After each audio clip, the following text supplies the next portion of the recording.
Hey guys, so I thought something that might be kind of fun would be maybe to take a tutorial for no logic, but kind of talk about it with more of a focus on kind of the strategy and decision making behind what you're doing, at least early on in a seed, and kind of coming up with a plan so you're never caught just standing around doing nothing, thinking about what to do.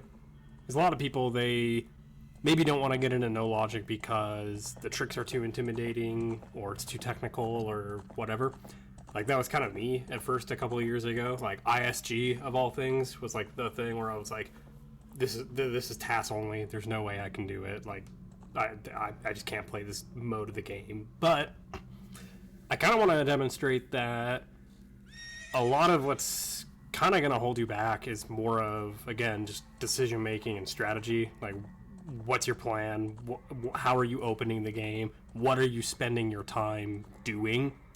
Like, are you spending your time like in a valuable way, or are you just kind of running around doing a bunch of nothing? So I've generated a couple of seeds. They're both going to be adult start because I think that adult start is like largely where the game takes off. Like once you go adult, that's like where you get to do a lot more stuff. And child, really, when you start the game, the first thing you're doing is going adult. Now, you can play no logic any way you want with whatever combination of settings you want. But the way that we normally race the game, we have a pretty like standardized set of rules that we like to use. So like first of all, it's 7 dungeons to get Ganon's boss key. And it's no item manipulation or wrong warping.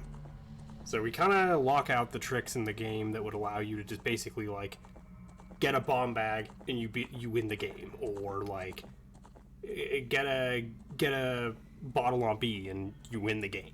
Like we want to play most of the game and experience most of the game, and not just like run around until you find explosives and boom, you win. So we have some kind of self-imposed limits just for the sake of like making the game more interesting and like actually getting to play most of the game. So generally the way we play with shop sanity, skull sanity, all the sanities basically. Dungeon shuffle is on. Again, it's 7 dungeons to get Ganon's boss key. Lately, though, we've been playing without Skull Sanity, and we've been playing with regional boss keys. So, like, the water boss key will always be in a water-related area. Forest boss key is in the forest areas. That's how we've been playing lately. Like, if you want a faster version of what we do, like 2 to 3 hour seeds, that's kind of what you're looking at for settings. Usually when we play, though, like, historically what we've done, boss keys in any dungeon, and Skull Sanity on. That does lead to longer seeds. You're looking more at like 3 to 5 hours potentially, and it's all up to like what you want to do. I tend to prefer everything. Like I like playing most of the game, although it is nice every now and again to just like sit down and do like a 2-hour seed, and you're just kind of moving and grooving the whole time. You've got good items like back to back to back. That does feel pretty good sometimes.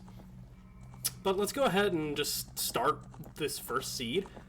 And I'll kind of talk about, like, what I'm thinking, what I'm trying to accomplish in the first, like, I want to say 15 to 20 minutes of the game. Although, depending on what we get in CAC, that'll kind of determine how much more time we're going to spend there.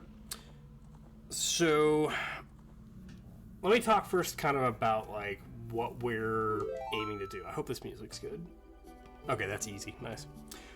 So, right off the bat, when we start the seed, the very first thing we're doing is going child and checking market.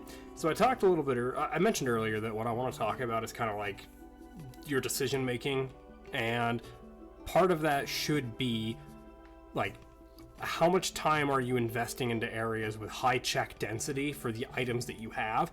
And of course, most of the time we're starting with 0 items. Sometimes we can get really lucky, like if I erase my save here and actually start a new save for the seed, you can see here that, yeah, we start with nothing. You want to check this, by the way, before you start, just to kind of have an idea. Like, if you end up starting with like a hammer or something, you're not going to usually pause the game in the first like second that you started to check this sort of thing. And before a race, which racing is kind of the lens I want to present this tutorial through, like I want more people to want to do that sort of thing. But you have some time before the race actually starts where you're just sitting and waiting. Race time, it's like a 15-second timer once everyone's readied up. And you can use that time to like just look at your item screen and get an idea of what you have. Because sometimes, yeah, you start with a crazy item like a hammer is what's happened to me a couple of times. And that can affect what you want to do early in the game. So we started with a Shadow Med. That doesn't do anything for us. If we get a Spirit Med, then maybe. That actually will kind of mess up a trick in Kakariko, which is kind of funny. So yeah, starting as adult, the very first thing that we're going to do is go child and check the market. Market has 8 checks in the shops alone, so we get information. We might not necessarily get the items, but we get information, which is oftentimes like just as good. Speaking of information, like I like to keep a notepad off to the side just to keep track of what's in the shops, where the hook shot is, where the magic meter is, all that sort of thing, because we'll get hints on those things. But yeah, so right off the bat, we're gonna get 8 checks. We get 1 more out of the guardhouse for the Skulltula, that's 9. Then we get the archery, which is a 10th check. If we get a weapon of some kind, we can get an 11th check up at the castle. And if somehow we get like a bomb bag, we can also check out the we can also check the bomb chew bowling, but that's not like super likely.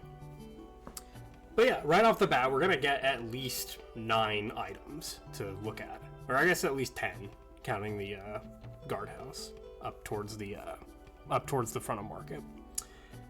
Once we're done there, the plan is go straight to Kakariko. Because Kakariko, let's think. So that's the roof guy, both shops. So again, that's 8 more items that we get to look at. And again, it's something to note, by the way. So shops guarantee on the right side a shield. And very early in the randomizer, and even late into it, like a shield is one of your most valuable items to get, especially early on. There's just so much more you get to do when you have a shield than without. So if we're trying to maximize our chances early on at getting that Hylian shield, and we have 4 opportunities right off the bat. And the route that we're going to take should end on nighttime at Forest, where we get a 5th shop to look at. And then we reset, go to Child Night Market, and that is a 6th opportunity. If we got good luck with items, then we can check the Goron shop, and that can sometimes be an opportunity. We can narrow it down to Zora shop in like a worst case scenario. But yeah, we're wanting to get that shield. The shield is very important. But yeah, so Kakariko, we're gonna do both shops, so that's 8 more items. Roof guy, that's a 9th item. We'll talk to Granny. We can't buy the item without the wallet, but we do have the item hinted, so that's a 10th item for information. We get the open grotto, we get to go in the windmill and check that item. We go to graveyard and we're going to get guaranteed Deku Nuts, which again, I don't want to focus too much on the tricks at the very start. I want to save talking about tricks and tech for the end of this, because I just want to emphasize that it's like not the most important thing. Like, yeah, the glitches are helpful. Yes, there are like areas of the game in no logic you're just going to be straight up locked out of if you don't know how to do certain things. And for most of these situations, there are multiple ways to tackle things. You don't have to just do things one way. In fact, it's often good for you to go out and learn multiple ways to approach one situation, like have a few different ways to get across the Gerudo Valley Bridge. That's a pretty good example.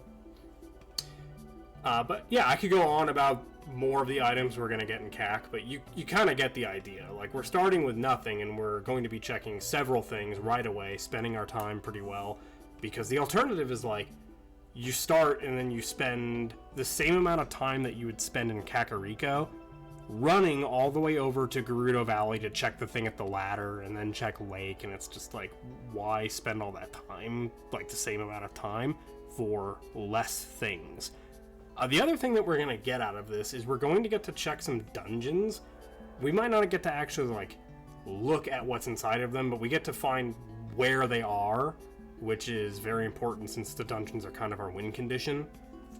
And as we piece all this together, we're trying to think ahead and make a plan for which dungeons we're going to be beating, what order, like what's the most optimal for what I have, so that I can get the seed done as quickly as possible. Because again, we're thinking about it like a race. One thing about dungeons as well is we have to beat 7 of them, and of those 7, 2 of them are going to have to be either a combination of Jabu, Spirit, and Fire. And all of those require a unique item that is required to beat that dungeon boss. So, Boomerang, Hammer, and Mirror Shield, respectively. So, just go into your seeds with that in mind. If you're playing this way, again, you can play No Logic however you want. But if you're playing the way that we like to get together and race, you're going to have to be thinking about those items at all times. Like, okay, I need a hammer, I need at least a hammer and a boomerang, boomerang and mirror shield, or mirror shield and hammer, something like that. So let's just go ahead. I think I've kind of talked enough now. Let's go ahead and just start the seed and get an idea of what this routing might look like. So again, just right off the bat, we're going to go ahead and go child.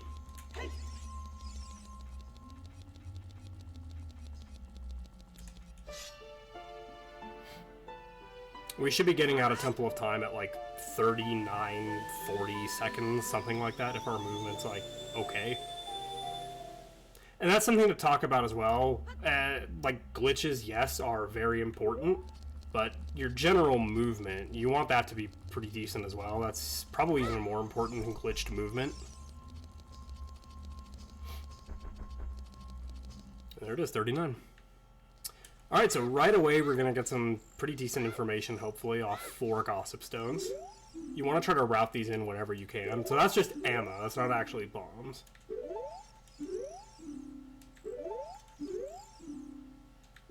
Okay, so Shadow Temple is at Jabu. So we can go ahead and take that into our notes. Shadow is Jabu. Alright, so let's go ahead and just check shops. Alright, so we know that this is nothing. We're going to go ahead and run back really quickly here and check the skull. Just kind of wanted to do Bazaar on my way there.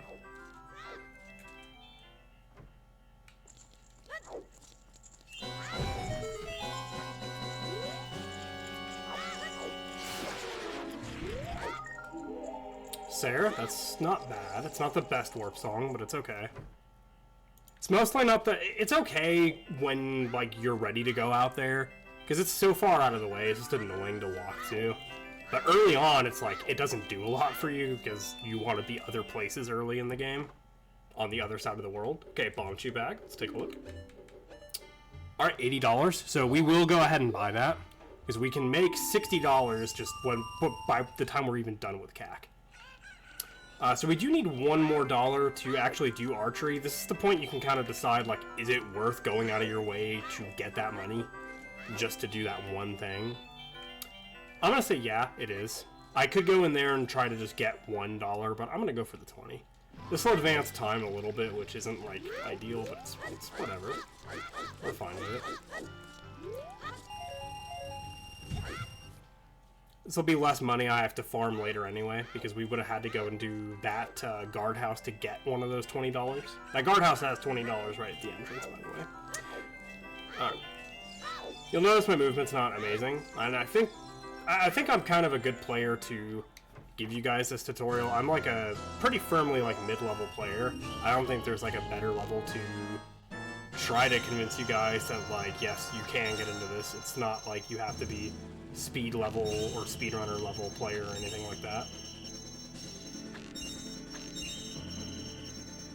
I might even fail archery because I'm pretty bad at it. We got it today, though. Alright, so I mentioned that with Skull Shuffled, we can go get this other guy out here if we have a weapon. We're going to go ahead and do that. I like to try to minimize pausing where I can, but, you know. I don't think it's a big deal.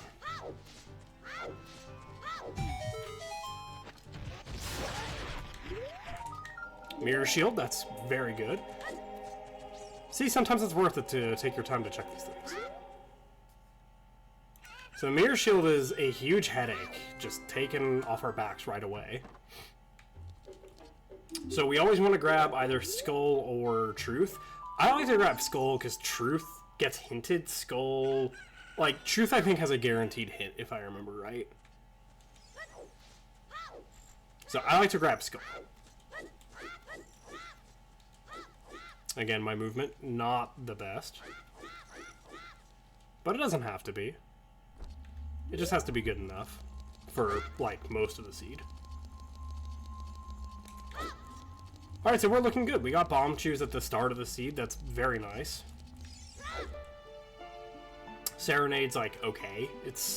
We'll take it or leave it. Mirror shield is fantastic. That's pretty much our win, well, part of our win condition. In fact, bomb chews and mirror shield mean we can go to Rova as soon as we have the boss key. Which again, boss keys are going to be in the dungeons. At least that's the way I have it set up for this seed. I'm not using the fast settings that we've been playing with lately. Although, if you're new to No Logic, I kind of recommend it.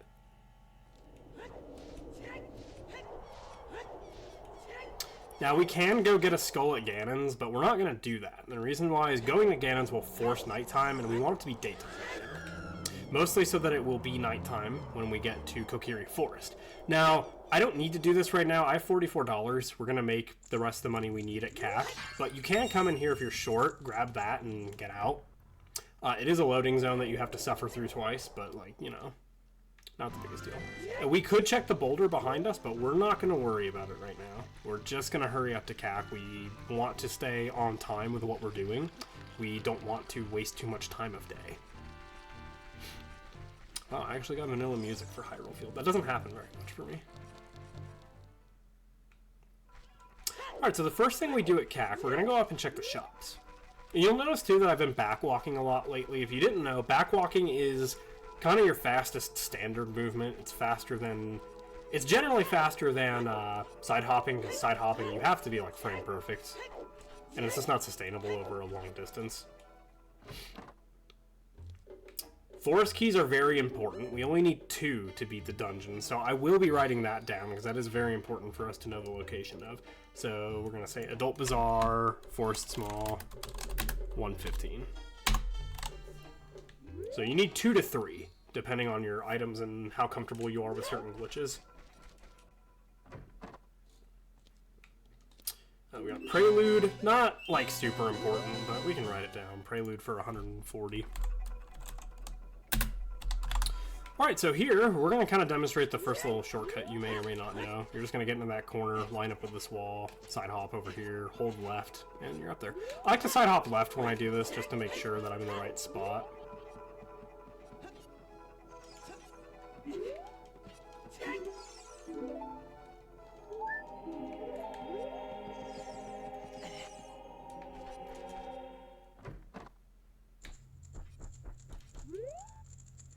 Alright, so Granny has nothing. So already you can see that we've checked quite a lot of stuff, gotten some good information, and we're like barely into the seed so far. That's pretty bad. I don't like that. We need at least one of those.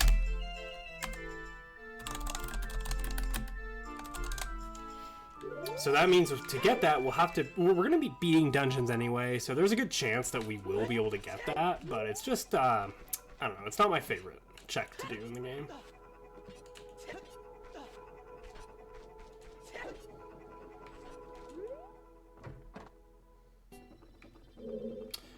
Having life early in the game is handy. For Volvagia in particular, you want at least 5 health.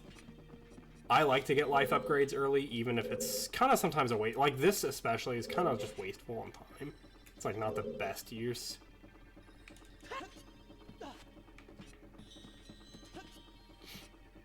It also helps with DMC, just to get a little extra out of it without dying.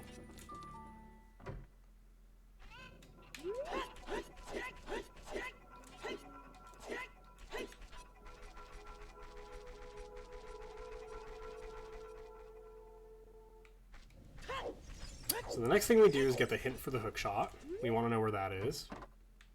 We can live without it, but we'd rather have it. Alright, Forest Temple. That's not ideal. You'd rather have it overworld, but, you know.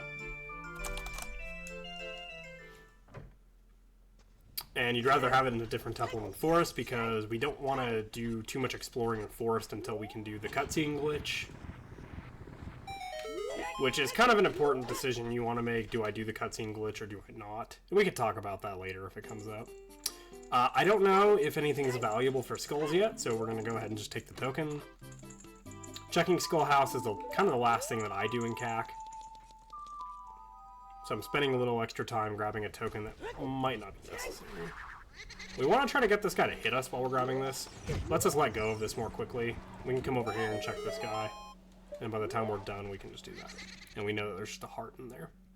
So the first item we'll sometimes get is this guy over here if we haven't found anything else. It's a Deku Nut. And what this will let us do is equip swap the mask. And this is usually my first pause in the game, where I get to take the time to do that.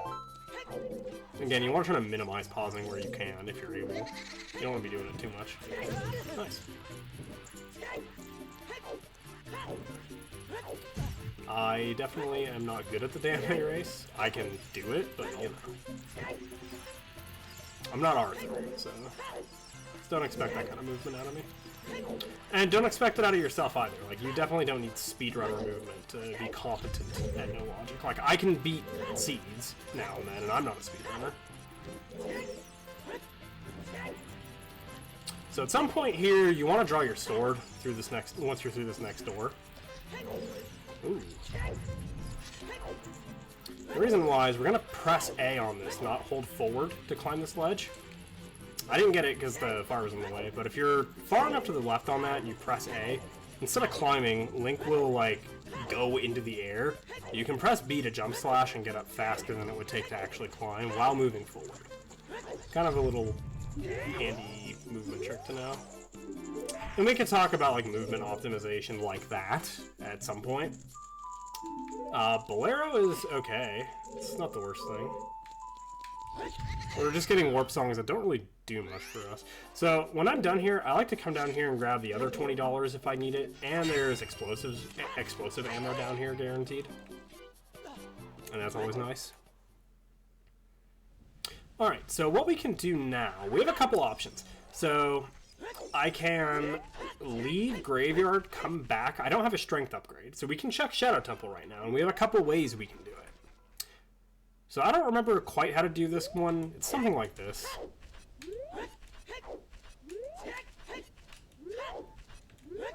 Whoops. You just run forward, it doesn't matter.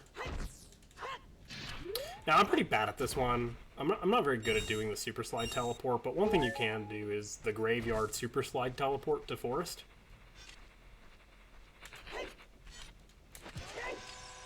Yeah, I'm pretty bad at it, so I'm not going to go for it.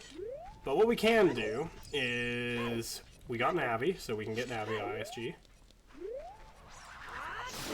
Get rid of this guy. Come up to Dampé's hut. And we're going to do the S shuffle to do Twisted Hovers. So we're going to go ahead and get ISG. Alright, nice. And I'm pretty bad at doing S shuffling, but we're gonna try it.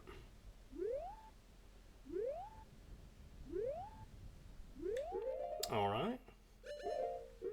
Nope, he's facing the wrong way.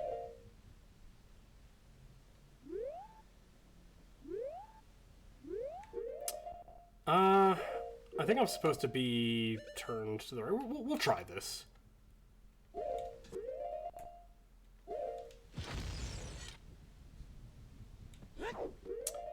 Whoops. And from here, I just need to do side flips. Oh, we're going the wrong way.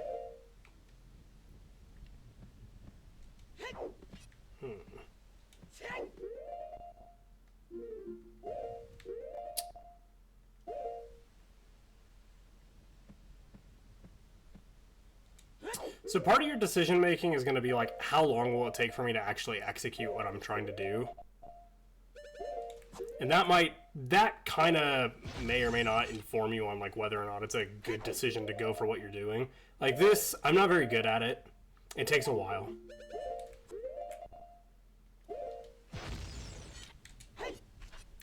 But there we go. So we got Shadow at 13 minutes. Now you want to be careful. There is a spot up here where you can get stuck. I almost did, actually. Oops. But yeah, going for dungeons early is very good when you can do it. And the other thing, too, is when you go for this stuff, if you ever mess it up, like, that's just an opportunity to, like, horn it. Like, I'm probably going to die here. Okay, cool. So anytime that comes up in a race or just casually playing, you just write it down. Like, oh, I was struggling to do this, or it took a while. And you can just focus on that with the training ROM. Let's try to face straight so I don't fall off and die here. So again, yeah, you don't have to be, like, speedrunner level of speed. I'm still not comfortable with that. I still think I'm angled and I don't like it. There we go. So checking dungeons this early in the game with heavy glitch usage like this, it might not pay off because we probably can't do anything in here. Well, here's Forest. Okay, so Forest Temple, let's go ahead and talk about Forest Temple. I mentioned earlier you need 2 keys in order to beat it. You need either hookshot or bow, and I guess as child you can use slingshot too. The other thing with this is... Oh, I didn't use a bomb chew on that guy. Sorry, I got distracted. The other thing is we kind of want to decide, like, is it worth doing the cutscene? Because once you do that cutscene, you lose an opportunity to go to the basement early without the hover boots. That's very nice, by the way. Got a hammer. Hopefully, I mean, it could be an ice trap. They do look like anything, so the odds are in our favor that that's actually a hammer. So this is actually a very good seed.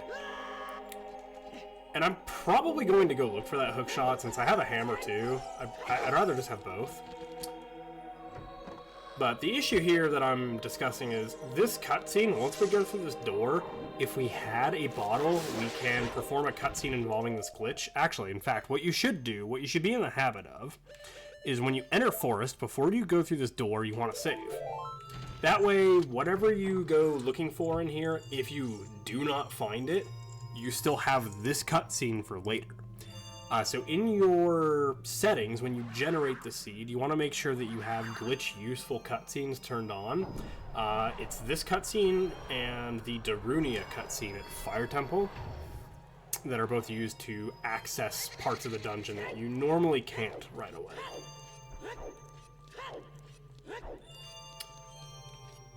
So we're going to go ahead and just check the skull over here. Does this blow up on here? Yeah, I thought it did. I remember it doing that, but I hardly ever use chews for this. But sometimes it's all you have. Oh, did I miss? Oh, he's way further over.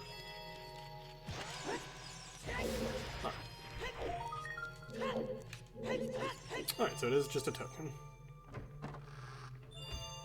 So we're going to want to go ahead and store a jump strike here to get power crouch stab, which will help us kill these guys faster. You can ISG if you want. I like to just do this. Because with ISG, they tend to just run around and be annoying. Oh. I'm just going to not get hit. That's what I'm going to do there.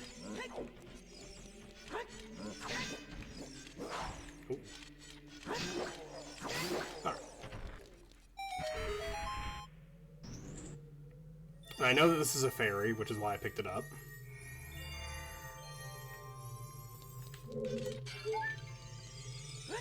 Easy way to collect fairies out of a pot: walk backwards, drop it with your shield, and then start walking forward right away.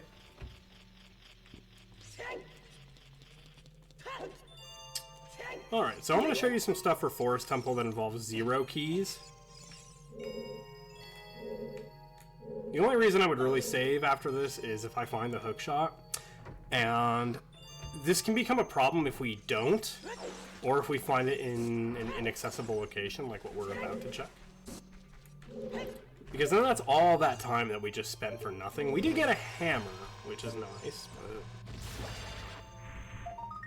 There's a bottle. We could have used that at the start of the dungeon. Hammer, if you don't know, will kill Skullflaws. It's pretty nice, actually. I should probably update the tracker with my items.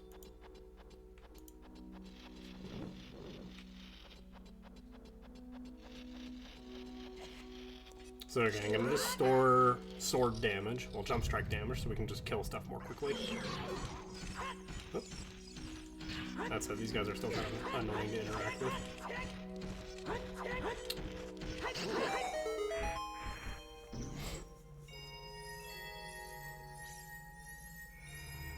Could be the hook shot.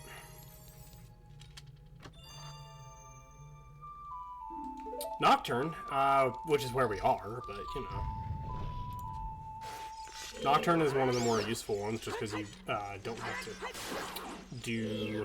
You just don't have to do glitches a lot to get to Shadow over and over, which sometimes you have to do glitches to get to Shadow over and over. It's kind of sad. I don't like this situation without hookshot. This is kind of annoying. This jump isn't so bad as child just because you land like down here. As adult, it's just kind of awkward. Now, we want to kill this guy, and I'm going to show you one of the first tricks that makes Forest Temple a 2-key dungeon.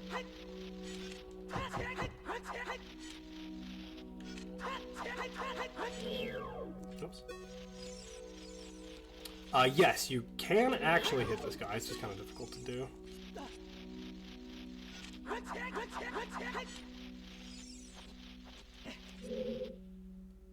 Like, what you could do is just get ISG. Which honestly, I might do that. If I don't just hit him here.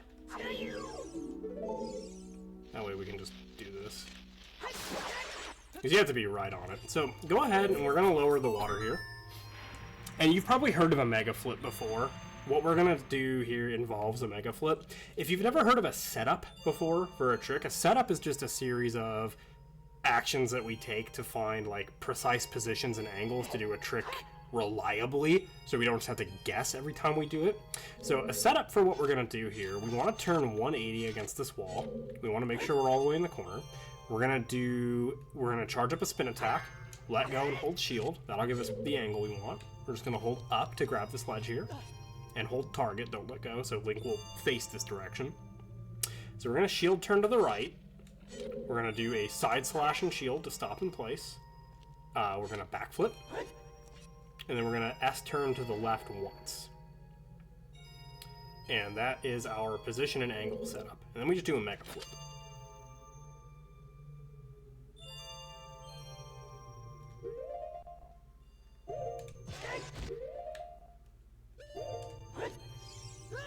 And this is part of our strat for a 2-key forest. This also works for 3 keys.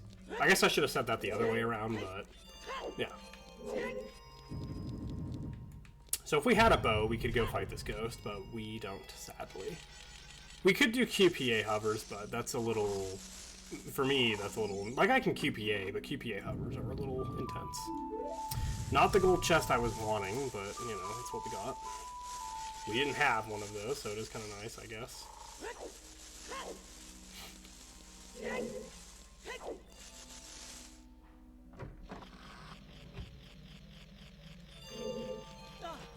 Oops. You need to hold A and not the control stick to actually let go there. Now, what I should have actually done, because that's probably the hook shot, I got lucky. You should use some sort of way to kill that thing before you drop down the way I did. I had bomb choose, so that's kind of an error in judgment on my part. But just know that that's something you should be thinking of when you come out that door.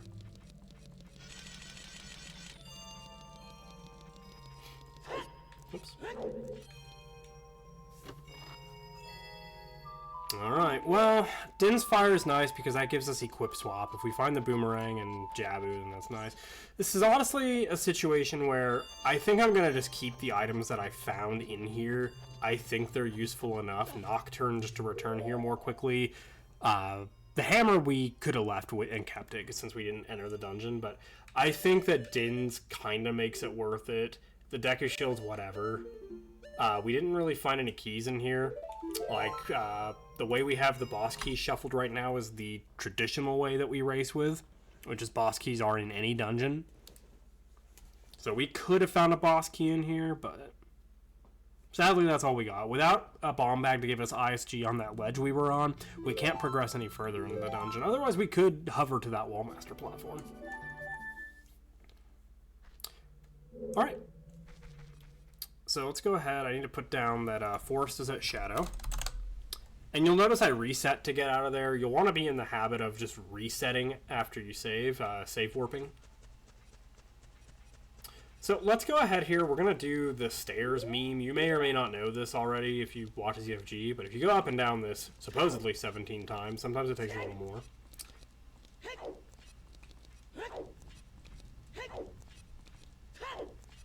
Oops. So this should be 6.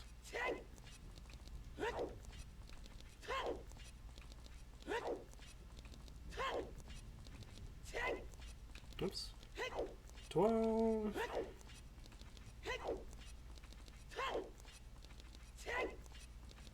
Okay, let's see if it worked or not. If it didn't, we'll just add a few more and move on if it doesn't. But yeah, so this is heat manipulation. It's a memory manipulation trick. We're trying to load this stuff in over and over until it stops wanting to do that. We can do this at Ganon's Castle as well. And you can do this as Child to get into Dampé's grave, by the way, because Dampé's grave, they just slapped an actor over the grave itself. Oh man, it's hard to hit. But yeah, they just put an actor over the grave itself. So if you don't know, it's kind of in the weeds, I think, but the way that traveling in time works, the maps, the geometry of the maps remains the same. But actors, like Song of Storm's holes, the graves that we can push and pull, all of those are, or they can be set to be age-dependent. The tent at Gerudo Valley is a great example. So as Child, that tent isn't there, but the loading zone is. So the actor's not there, but the loading zone always is, because loading zones are just geometry on the floor that the game is looking for in infinite distance below Link. Okay, so let's go ahead here. We're going to go ahead and learn another trick. We don't have fire, but we can make it with quick put away. It's a pretty tough trick to do. Like, it's a double frame perfect input, but with some practice, it's not too bad. And we will make extensive use of it to do things like mostly making fire without fire. In fact, Goron City is one of the first places we would have used this trick if we didn't have hammer or explosives, but did have a shield.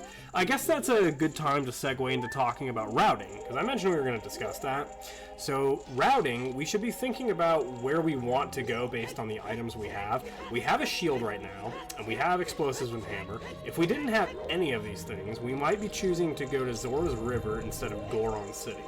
Now, the reason why we would choose either of these is they both connect to Lost Woods, and this is the fastest way to stay moving and continue checking items and checking dungeon entrances. If we just stopped after CAC and went to, like, I don't know, Lake is a good example. It's just a lot of time we're spending to not really do as much as we could do back to back to back to back. Like Lake, sure, we get to check the water temple, but that's like it. And right now, I'm kind of looking for ammo. I think it's worth farming ammo sometimes. This is a situation where I do want to do it. I would like a couple of packs of chews, because we're going to be using 6 to get into Forest Temple here in a bit. So the idea behind why we would choose either of those paths, by the way, is Goron City, if we have a shield or hammer or explosives, we can deal with the boulders blocking Lost Woods, and from there we can go to Sacred Forest Meadow and get a few checks done there. Well, I guess just the one, but we also get some information from Gossip Stones. And we also potentially get to check the dungeon, depending on what items we have. If we find none of this, like we can't get to Lost Woods, we're going to pass on Goron City. And the reason why is we would get to Goron City, and it would just be a dead end. There's hardly anything there for us to check. In fact, I think there's nothing. We would instead go to River, where we get less things to check, but we get things to check, if that makes any sense. And we can use a clip near the waterfall to go to the shortcut to Lost Woods and still get to the same place that we're ultimately trying to go.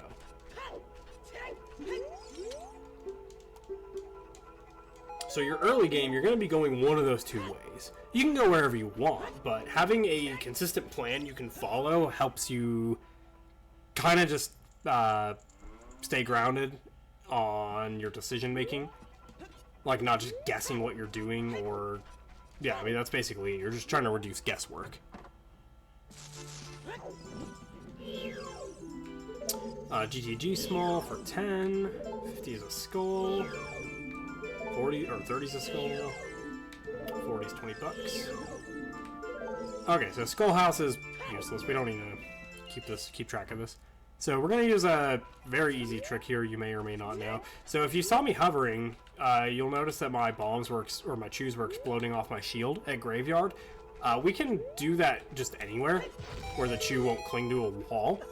So like that. That's just a fast way to get your chews to explode. So you don't have to wait for it. And it also kind of prevents you from taking damage too, which is kind of a nice little bonus. Oops. So we're just gonna take these poor guys out and take a look at this. It's nothing.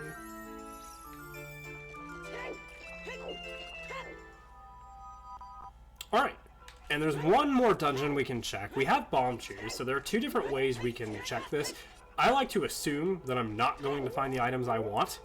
So minimum items, you kind of want to form your... I like to form my strategies based around minimum item requirements, like not counting on having the hover boots, even though they make a lot of things easier, like very easy, and enable a lot of tricks. Oftentimes is one item out of a pool of a lot of items. We're probably not going to have them.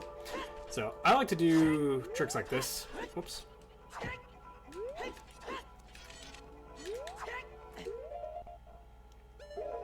Which, yes, this is harder to do, but it requires less items. We can do it with nothing. We can do it with the Master Sword. That's all we need. And this is going to let us check BOTW entrance. Assuming I do it right. It is very hard to do. Oops. There we go, but we're good. We're good. Unless I mess up the landing. You'll notice I'm pausing a lot to try to advance frame by frame. I encourage you to use... You may have also noticed my red B button. I encourage you to use either WeVC or Dolphin to emulate. I know a lot of people use like RetroArch and Project 64. That's unfortunate. My angle is bad. I know a lot of people like to use those emulators, and they're probably a lot easier on people's systems and easier to set up, honestly. Like, WeVC was a mystery to me, setting this up, until I had someone walk me through it. Well, I'm not on WeVC, I'm emulating, but you know what I mean. But the better pause buffering just makes life so much better.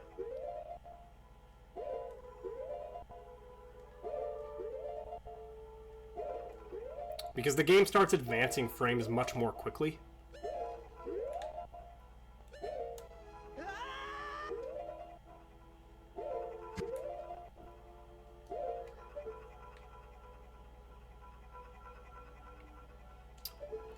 That's probably fine. Alright, BOTW is vanilla.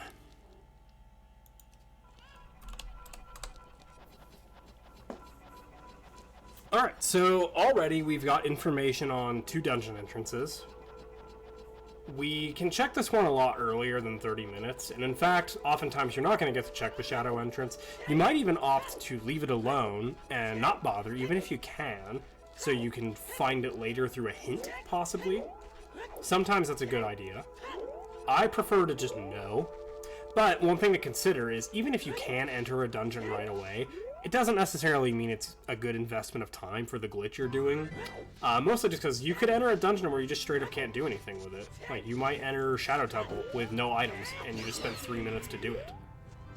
Now, one thing we can do here... I'll do it real quickly just because. We don't need to do this, but... I'm going to just show you a quick little clip. If I can just get into S-turn. There we go. Just things to keep in mind if you don't have explosives or a hammer, which I'm kind of treating this as if I don't. I do have these things which makes certain things faster and, like, some of the stuff I'm doing unnecessary.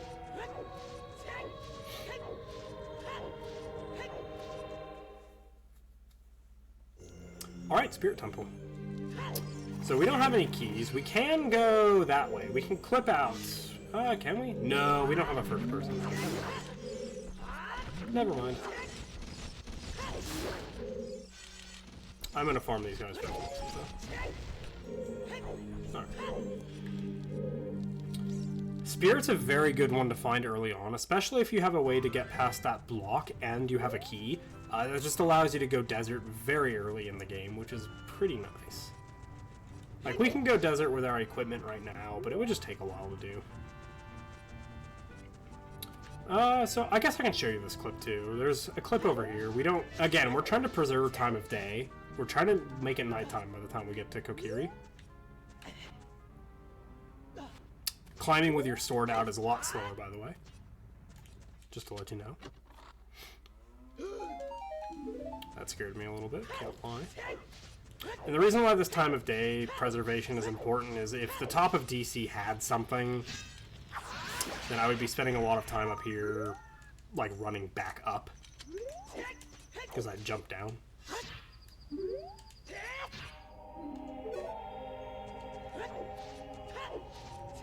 Oops. If you're ever confused about anything I'm doing, because I'm not going to talk too much about the specific tricks I'm doing, we might stop and do that later. But you can always just rewind and check my inputs. And ask other people or me, like, hey, what'd you do here?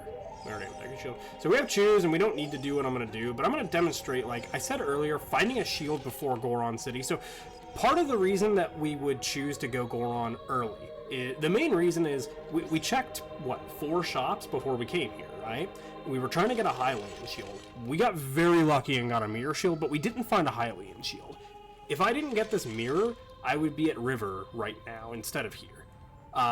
If I didn't have explosives or hammer, that'd also be a reason. But with a shield, the main thing we can do is that same glitch that we did at the Royal Tomb. I'm gonna show myself messing it up a bunch now too. I'm not gonna get it first try. I'll get it second try.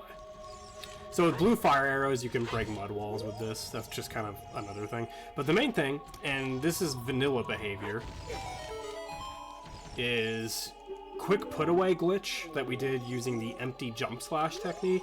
That'll give us a few overlapping damage values, which different objects will have different priority over which one they accept. Nice. Foolish. But we have arrows as part of our sword right now for crouch stabs. If you slash, you're going to lose it. But if you crouch stab, you're fine. You'll keep it. So, yeah, you can see there that we just opened up the shops. We just opened up the way to DMC. And more importantly, skull token, no thank you. We're going to check some hints. We already got that hint earlier. It's always unfortunate if you get a repeat hint. That's never fun. But the most important thing is this will let us go over here. And this is why it's important to not slash your sword until you're done with that.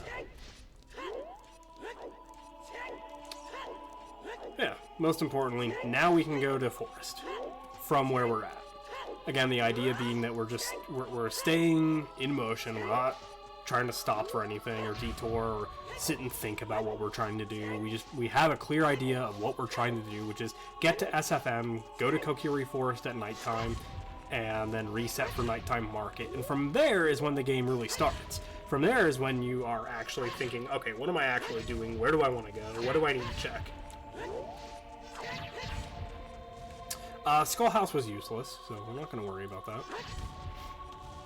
So if you didn't know, crouch stabs copy the last attack's damage and type that you did. Right now I have hammer damage, which is why you're seeing all this stuff happen. Also, the wallet's very nice. That's very good info, actually. So we can get ZL at Jabu. Let's write that down.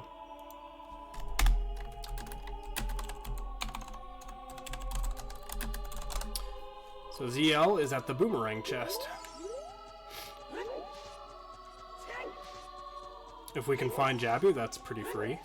ZL is a very important item for us to get. It's not necessary 100% of the time, but oftentimes we do want it. Mostly for Shadow Temple. Whoops. Camera messed me up a little bit there. Nothing. Goron Chop never has anything. Except for when it does. We're gonna want to heal up before we actually do anything.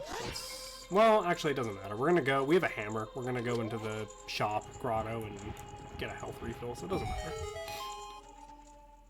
So let's go ahead and check on top of the volcano, see if there's anything valuable. We can mega flip up there if we have to. You can also use hover boots if you have them. You can even use bombs, but it's a different setup. It's a different mega flip. Let's see what the boys have today. So I'm gonna refill my life.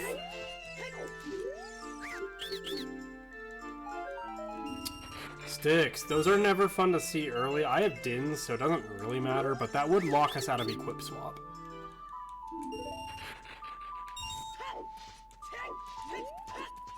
Which really, this early on, the only thing we're equip swapping is the mask.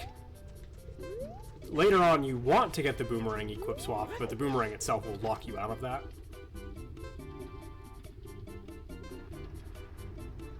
Whoops. 8th red works for mega flips, I just don't like it. 7th black is usually what I'm going for. So from here, you can check the fire temple entrance if you want. I do not like to do it. Okay, so this is kind of in lines of why we don't go Goron City without the shield first. So if I go to fire temple right now, and I don't find like a Goron tunic or like a hook shot or hover boots, well, actually, just those two things, really. If I don't find any of those, I can't get out of here. And I have to reset to go all the way back to the Temple of Time. And then I have to walk all the way to wherever it is I'm trying to go, which right now is Kokiri. And I can just walk to Kokiri from where I'm at. So what we're actually going to do is we're going to come over here. We're going to peek this item. It's nothing. And we're going to jump down and void out. So we're going to take an intentional void out. We're going to refill our life real quickly. And all we're going to do is go back and check the top side, since we have an opportunity to do that. We're just going to get out of the way right now. It's slow, but, you know, we can do it now, so we don't have to do it later.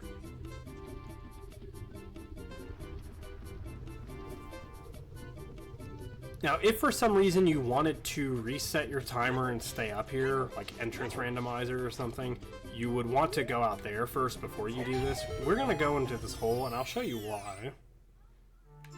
Life upgrade, we will take it. I like early life upgrades. I have enough life to do basically everything in the game. I don't really need any more, but I do like taking it where I can. Forest Small is at... Let me see here. It's a skull maybe up there at the top. I don't know if this refers to the chest or the skull, but let's write it. So we need Scarecrow Song and a hook shot. It's pretty dumb. I don't like that check. So the reason why we did what we did here is if we go out an entrance like that type of entrance, the point we void at will be set to that, where holes don't do that. So grottos don't do that. Now Dampé's does, because if you remember from earlier, I mentioned Dampé's grotto. It's just like geometry that they it's an actor they stuck in. The actual hole you fall into is just geometry with a loading zone. It's a little technical and you don't really need to know it for anything, but if you're wondering why like certain grottos behave the way they do and some don't, that's usually an explanation. Is some are actually grottos and some are just like an actual hole in the ground. Like that's an actor that we just fell into. Lots of grotto heart pieces today.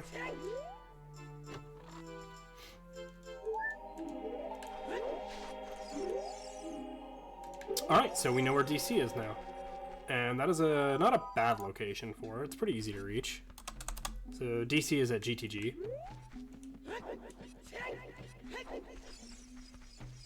Now, if we didn't have all of these other detours like Forest Temple and all that, we would be here probably around, I want to say 25 minutes, something like that. Maybe a little earlier, 20 minutes, call it.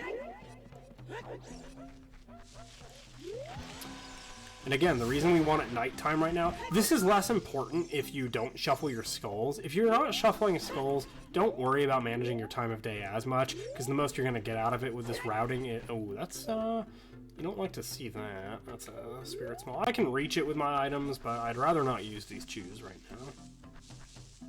That is a very good key, though. Where is it? So we want to line up with the center of this, and that's like roughly where it is if we're like facing dead on, which I can't seem to. There it is. That's a very valuable key though. Spirit smalls are very good.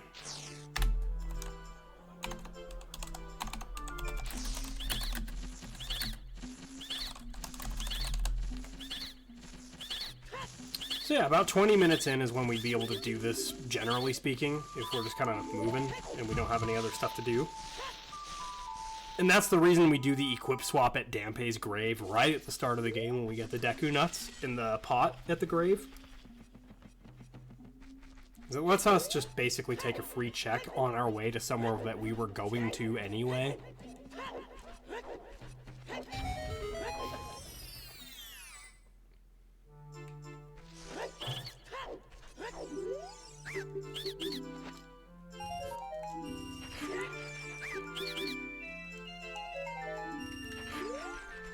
And all of the tutorializing that we've been doing so far, like this 44 minutes that we've taken, everything we've done can be done a lot faster than what I've done so far.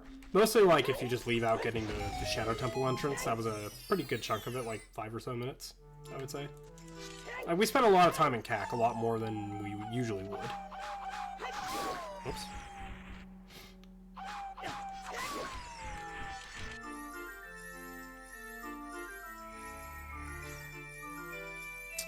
I don't think I've seen another small key so far.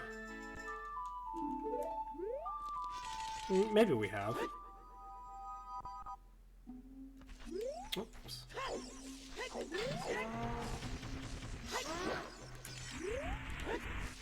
Oops.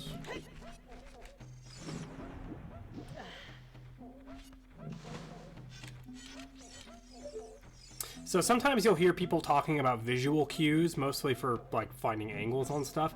The visual cue that we're looking for here, it's the little golden gem on my Master Sword icon. We're trying to position it just to the left of this seam right here. And we're gonna just hold target, roll, and then hold right. And that's how we're gonna do that. There's a similar one in Fire Temple, but you see this kind of thing all over the game. Ooh, that's very good to know. It's in its own dungeon. I don't like the spot that it's in, but we know where ZL is, so that's not the worst. And ZL is easily reachable, as long as Jabu is easily reachable.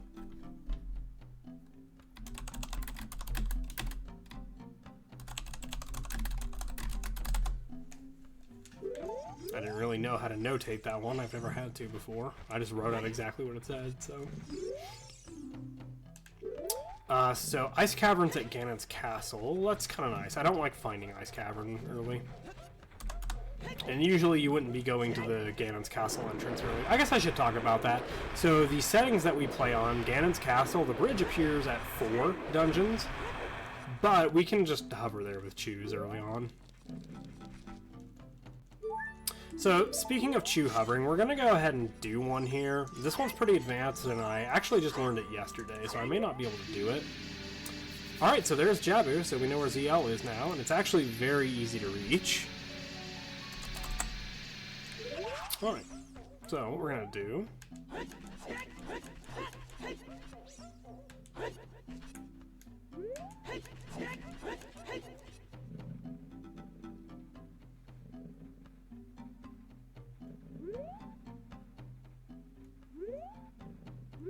Oops.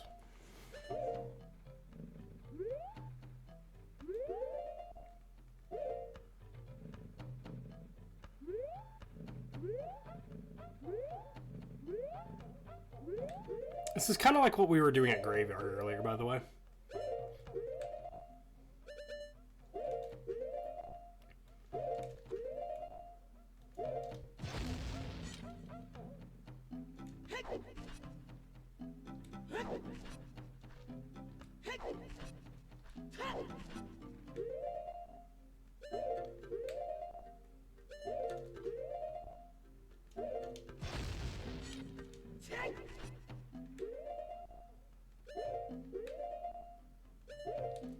Oh no, that's no good.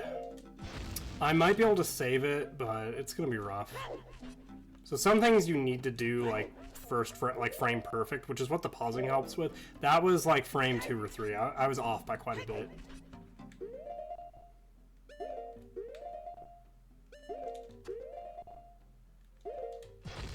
We can probably save it. It's just going to be kind of annoying. I just need to roll the other way. There we go.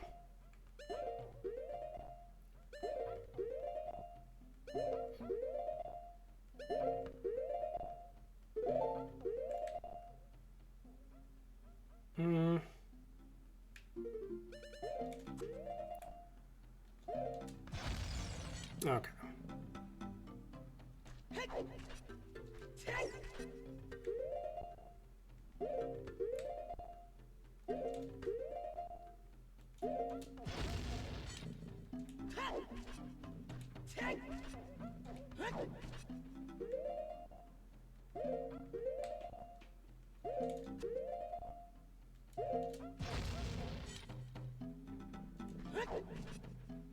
Alright, you ready for the moment of truth?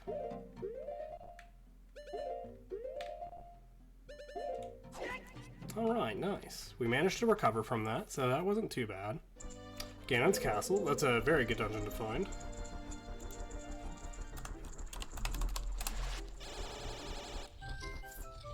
So, do you remember what we did at the graveyard when we unloaded the royal tomb? By just running up and down the stairs over and over? We're going to do something very similar here. I don't know the exact mechanics behind why this works in an area like this compared to graveyard, but if we go in and out of these doors enough times, things in the dungeon will just start unloading.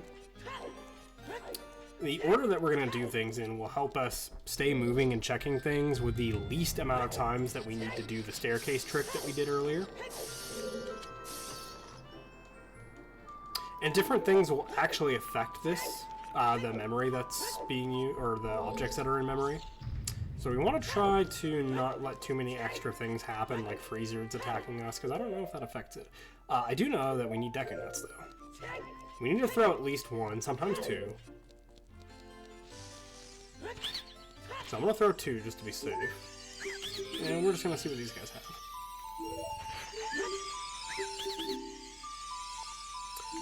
So far you guys have seen like a good variety of glitches, I think. We've seen some hovering. We've seen power crouch stab being used. We've seen... Oh, whoops. So that's 1.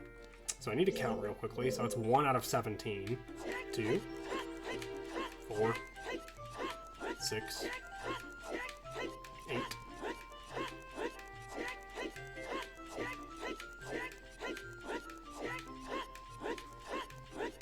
So that should be 17, technically 34 hops. What we're trying to do is unload this guy here.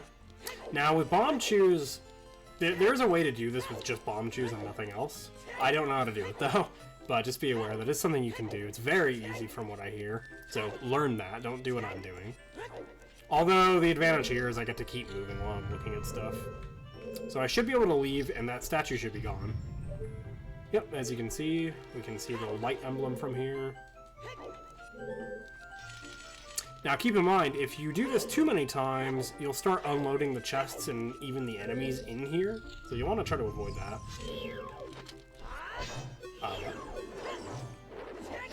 There we go. Oh, wrong side.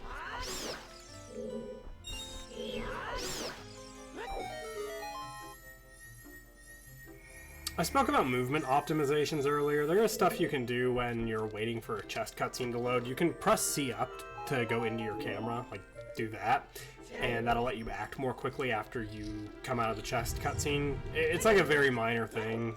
That's the kind of stuff where it's like, if you're not doing like speed level or speedrunner level stuff, don't worry too much about it. But you will see people doing things like that. If you ever see someone doing just like random things like that, you'll kind of want to know that that is probably why. They're just optimizing movement in some way. So we're going to go ahead and check the tower. It could be a boss key with these settings, you never know. It is a bit of a time investment, but so kind of a decision you can make is yes, this is a time investment, but this dungeon is kind of out of the way. I hovered all the way up here, and it was kind of tricky to do. I almost messed it up. So I don't want to have to do it again. And the chest could be anything. It doesn't have to be a boss key we're looking for. It could be like the boomerang. It could be the, well, we already have hammer, mirror, shield, so it could be the boomerang. It could be like light arrows. It could be the bow, which we need either. We actually do need one, like both of those to beat the game. So we're just gonna take, whoops, we're just gonna take a look in here and see what it is. All right, it's nothing. We can just leave.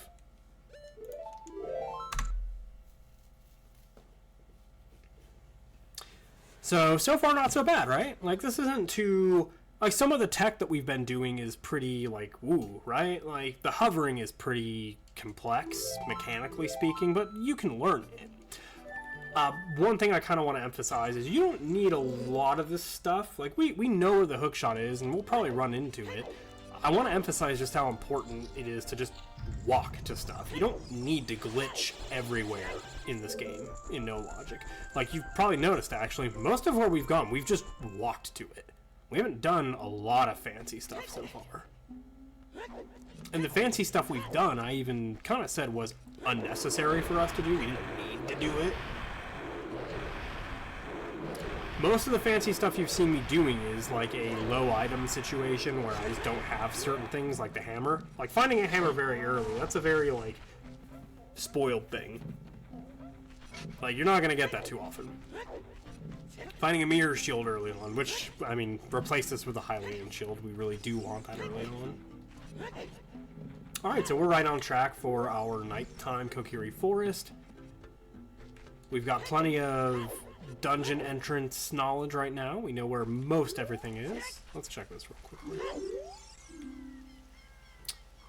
Toilet room has a strength upgrade. Not terribly important to know. We might write it down, but it's, you know, it's not the most important thing. If I remember right, we actually came out of Goron, didn't we? Yeah, so we're good. We don't need to check that. Bit of a waste of time. Try to keep track of that sort of thing if you can. But it's not the end of the world if you don't. That's not going to make or break a race.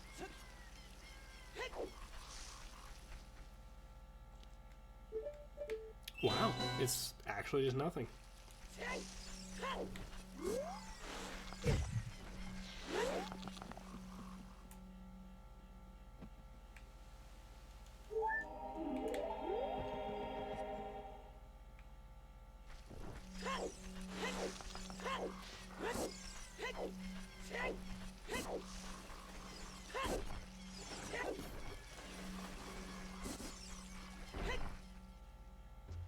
So there's our Hylian shield.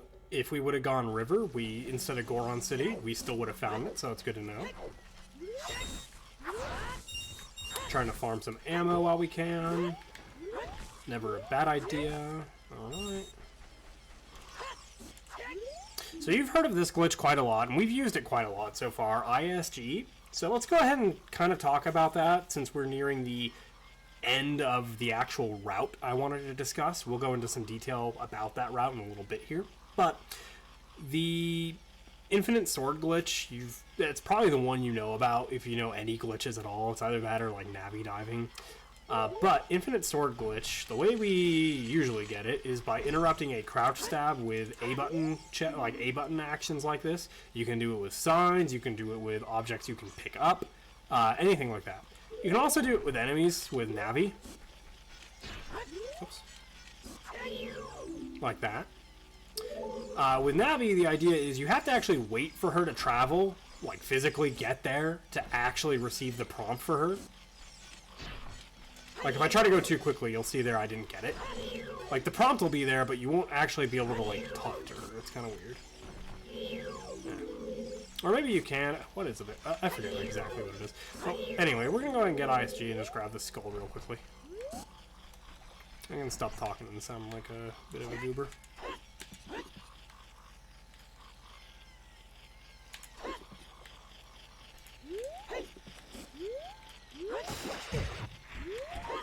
You may have noticed there that in mid-air I was able to change my angle, like look in a different direction.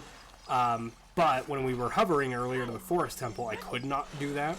That's something to kind of know about hovering, is once you're in midair like that, your direction is locked in if you've targeted. So if you have these black bars at the top and bottom of the screen, your direction in midair is locked in. Spirit Hover is a good example of a time where you need to unlock your camera in some way, either with an enemy or a bomb tube, but you only have like one frame to do it. Alright, GTG. That's not the worst dungeon to find. In fact, it's pretty good for Child, since Child can do vine clipping here, which is not too hard to do. And he spawns right here, so there could be good stuff here that he can just snag for us right away. So far, nothing. No boss keys, which is what I was hoping to see. A lot of skull chests. A lot of brown chests. No, it's too bad. That's really unfortunate, GTG. We're gonna go ahead and just waste our key on this.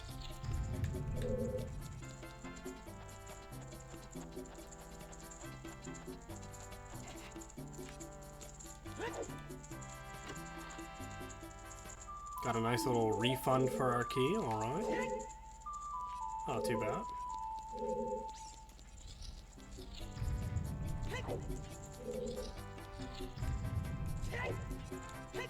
We're just gonna do GTG like we normally would. We know that there's a strength upgrade here, but we know we can't reach it.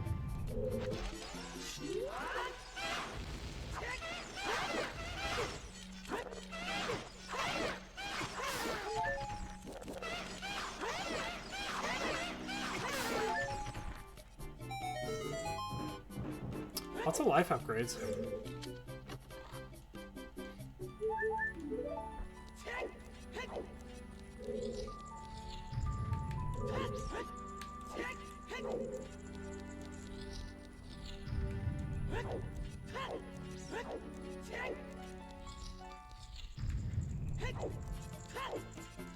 Whoops, I always forget you can bonk on that.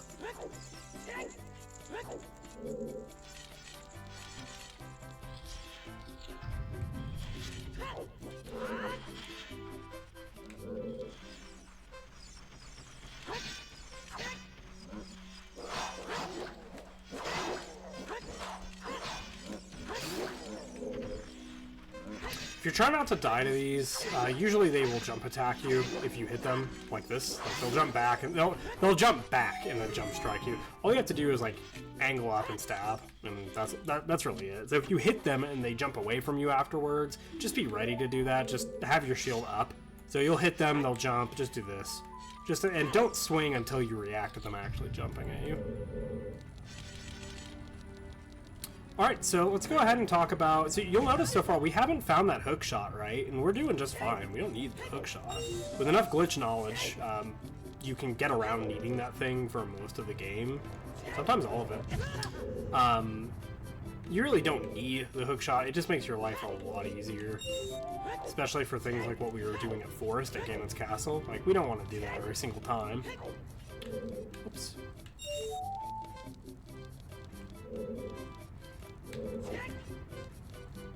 So, what we can do here, after we put our sword away,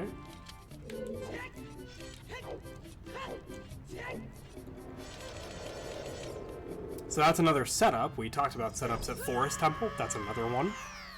Gives us the position we need in order for the Wall Master to carry us into the last silver rupee that we needed.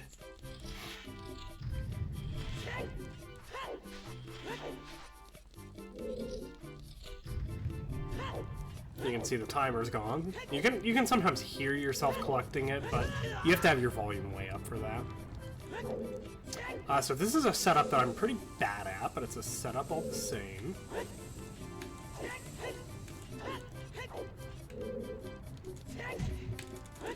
Because it involves mashing, and I'm bad at that.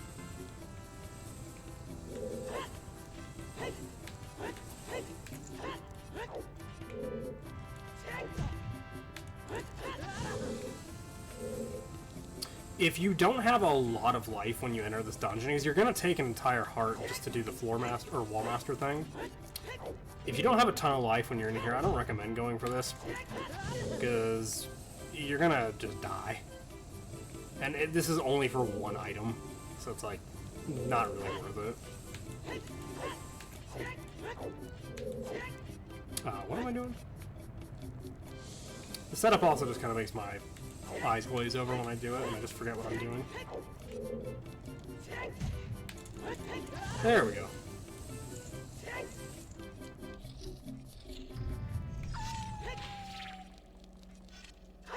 Oh, right, we voided out, so my damage is not the same.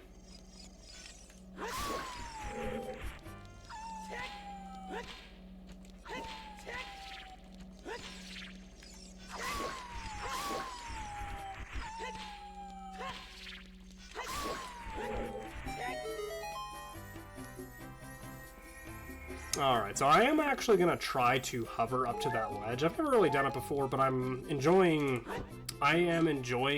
twisted hovers right now. So learning how to implement those is probably a good idea. So let's go ahead and try it. Let's just see. Sometimes you'll do this too. You'll experiment during your runs and try to see if stuff works. So we're going to do it just like we were trying to at Forest Temple earlier.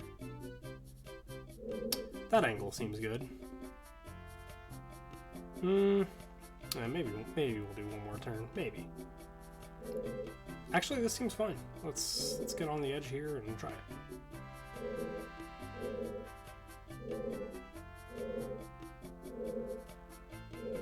Whoops. I'm kind of bad at S shuffling, honestly.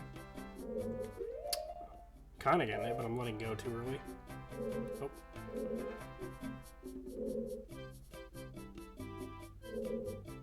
I messed up the angle, but I'll try to correct it. Oops, not like that. Sometimes experimenting is not worth it. Alright, let's give this a shot.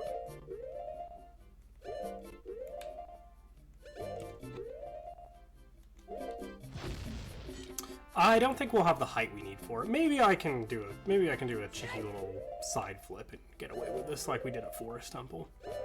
Maybe.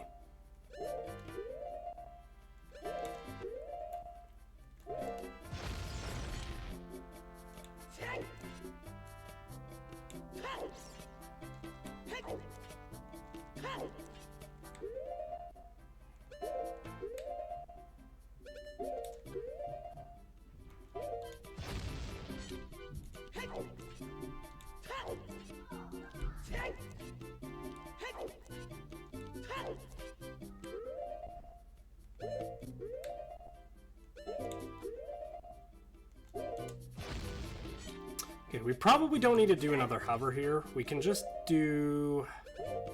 Honestly, let's try angling down right.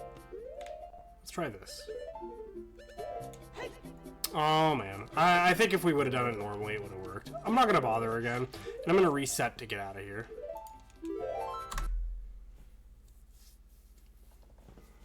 That's too bad. I think that's doable, though. It seems like it's doable. Sometimes you also experiment and overthink, and there's an easier thing you could have done the whole time that you didn't think of. There might be something there, who knows?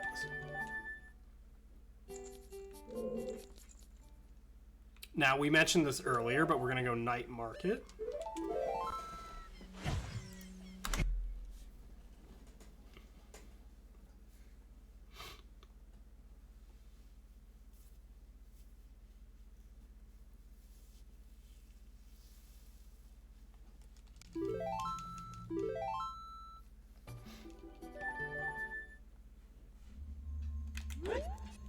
Oh yeah, I do have a scale, don't I?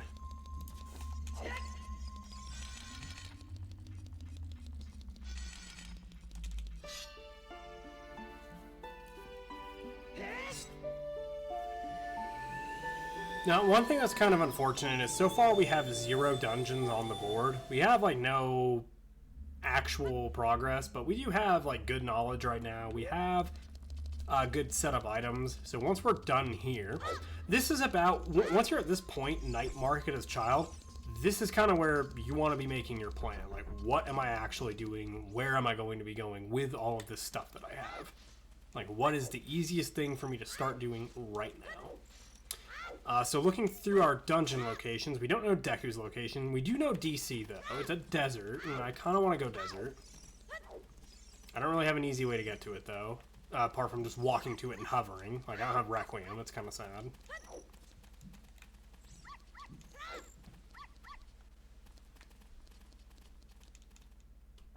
We do know Jabu's at Water Temple. We could go get Zelda's Lullaby. That might be what we do before we move on. I don't know anything that's over at Ice Cavern or Jabu itself. Or do we? Shadow's at Jabu. Okay. Now, Shadow, we've got Bomb Shoes, so we can check a few things. I don't know if we have a key, but one thing you want to keep in mind, you always, always, always, always want to keep a key for Shadow Temple. Kind of an editor's note to myself. If you don't do that, this will happen. And I'm going to go ahead and put in a clip for you to watch for that. Haha, wasn't that funny? Sometimes that'll happen, so just kind of be paying attention to your inventory. Keep it, like, we talked about resetting in the Forest Temple earlier versus saving and resetting. Same thing kind of applies to Shadow Temple. You need to be very careful about your key usage there. Because you need a minimum of 1 to beat it. So speaking of, let's go ahead and just take stock of what we actually have.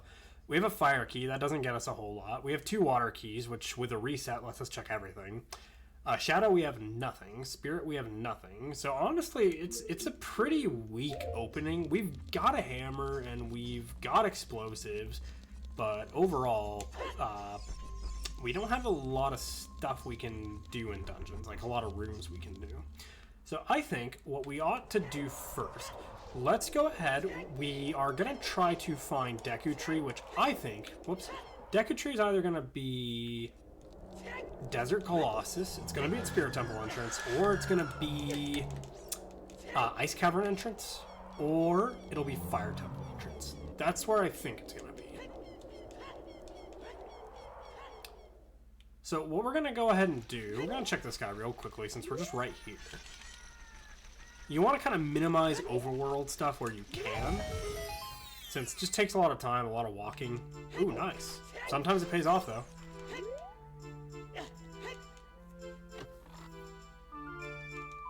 Magic meter, that's not bad. We do need it eventually. It doesn't help with a lot, like, up front, but it is nice to have, and we do need it to beat the game.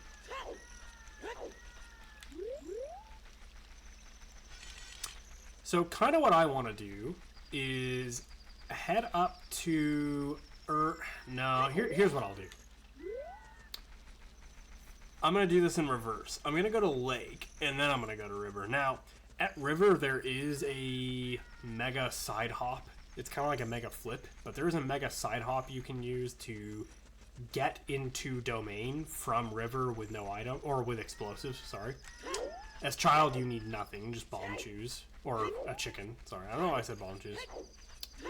Clearly I'm losing it a little bit right now. But in any case, what I want to do is go to Zelda's Lullaby. I want to get that early, because I can get Lullaby and go to River from Lake. Lake is a little out of the way. Like, this is a time investment. Like, this is definitely a decision you're committing to, and this could be the kind of decision where you start to get behind other players if it doesn't pay off. But we know that there's a guaranteed payoff in the end. We know that we're going to get Zelda's Lullaby. We probably want it. It's not always necessary, but I would rather have it than not. Because it's especially helpful in Shadow, is where we really want it. Otherwise, we have to rely on a Pharaoh's Void Warp trick in Spirit Temple, which it's kind of tricky to get all that done. And if we can take the easy way to do anything, we're gonna take it. Oh, there it is.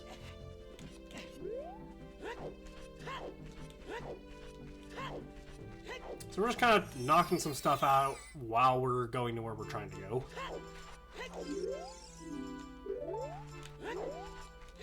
Obstacle course, or Link's cow, whatever you want to say. Always a nice check to see dead. And again, you don't need to be using shoes the way I am right now. It's just a habit. I have a hammer. I could just be using that.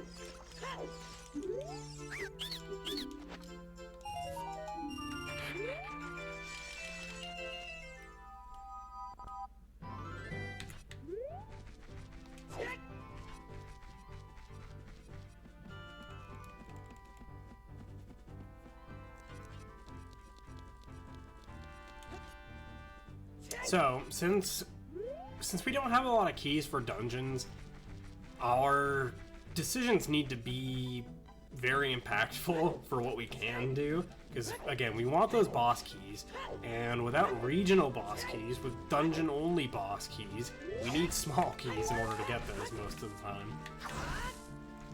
And with less small keys, the dungeons we commit to need to pay off. And so that kind of brings up another point I want to bring up, is sometimes you just make a wrong decision, and that's fine. Like, sometimes you make a decision and it doesn't pay off, and that's just kind of the nature of it, right? Like, no logic's just gonna go that way sometimes. Well, we already know that one.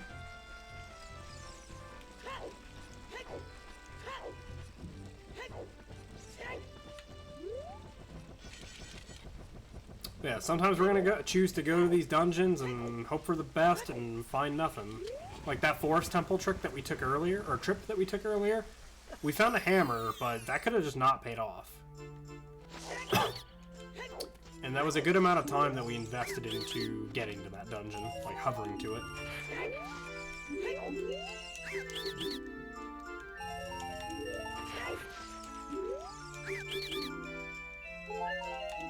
Alright, now there is a method to get into Water Temple from the pedestal for the fire arrow check. There is a method to do it from there. I don't remember how to do it, so we're just going to fall back on the really old school strat, the house clip. So again, talking about setups earlier, this is just another setup. These rolls that you're seeing me do.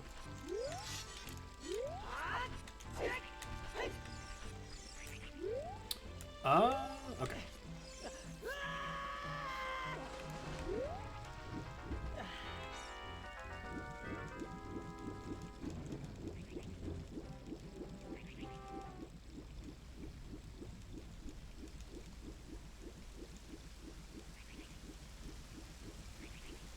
Exciting part of the seed. But this is really the first, like, free choice that we have after the big route that we do. So again, talking about routing, our opening is go to CAC, do our CAC loop, and we're looking for a shield. If we find the shield, we're going to go up Death Mountain Trail and go to Goron, because we can check all sorts of stuff with that. If we don't find a shield, we are instead just going to go to River and clip out of the geometry to go to Lost Woods, and get to the same place we're ultimately trying to go at the time of day we're trying to get there. Which is Kokiri Forest at night, so we can check Night Market, go back to Adult, and then really start the game.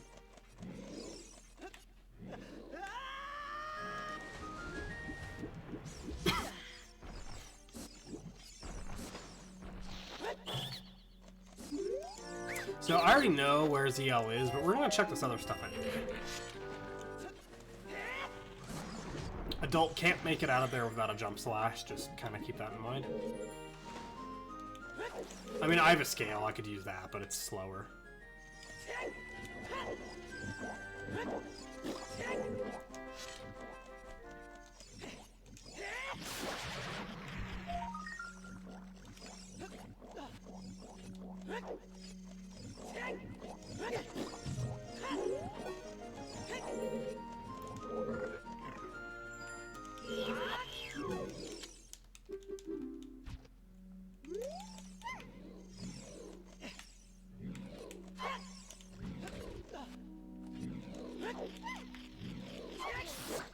Oh, you have to hit them twice. I never knew that. I just kind of wanted to save a bomb too.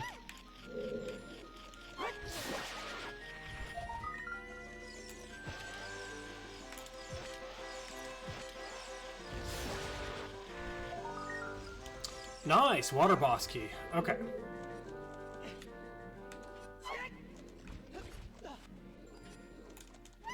And water is one of those dungeons where I have a magic meter, I don't have a lot of life, and I don't have a bottle for fairies or double defense. But I do have a magic meter, so I could just go and do Morpha with no hookshot. We can just hover over there and beat her up with spin attacks. Not ideal, I'd rather not do that, but it is an option. And you want to keep these things in mind. So when you're thinking about getting your dungeons done and getting your win condition, which is amount of like 7 dungeons beaten, you want to keep these things in mind. I can't kill this guy. I don't have a Highland shield. But you want to be thinking about stuff like that, right? Like, getting water done early when you can, as opposed to waiting for the easy way to do it. If you are comfortable and capable of doing things the fast way, do it the fast way, is what I say. Do it the fastest way that you are able to do it comfortably. Like, don't commit to a hard trick that you're not very well practiced in. Especially if that trick takes a long time to execute or a lot of resources, like ammo. Because you could blow it, and then that's a lot of ammo you just wasted, and a lot of time. Like, that's the kind of thing that can also, like, kind of kill your run. Like, making one mistake like that, probably not, but a couple, yeah, it's probably a good deal. Now, you could take her in here with you and throw her onto one of these, which I should have done. Oops. And the reason I took the hammer out is because Link holds it upright. The Master Sword, you can't just stand there and hit these things. Alright, so here's our ZL.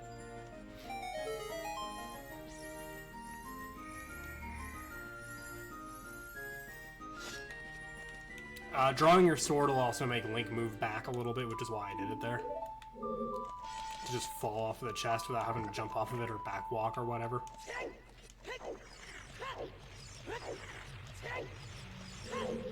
Alright, so I don't quite remember how to do this, but we're gonna kind of need to do it, so...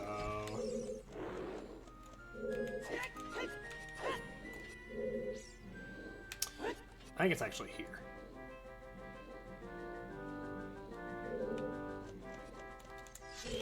Oh no, that ruined it.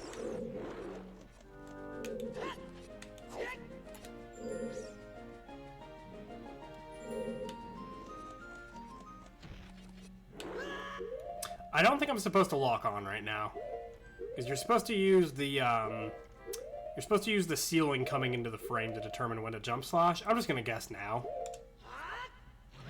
It seemed right, but it wasn't.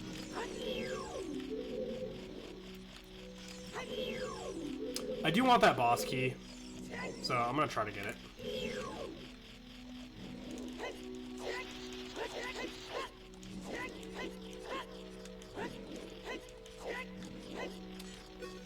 This hover's a little awkward, and I'm not a fan of it.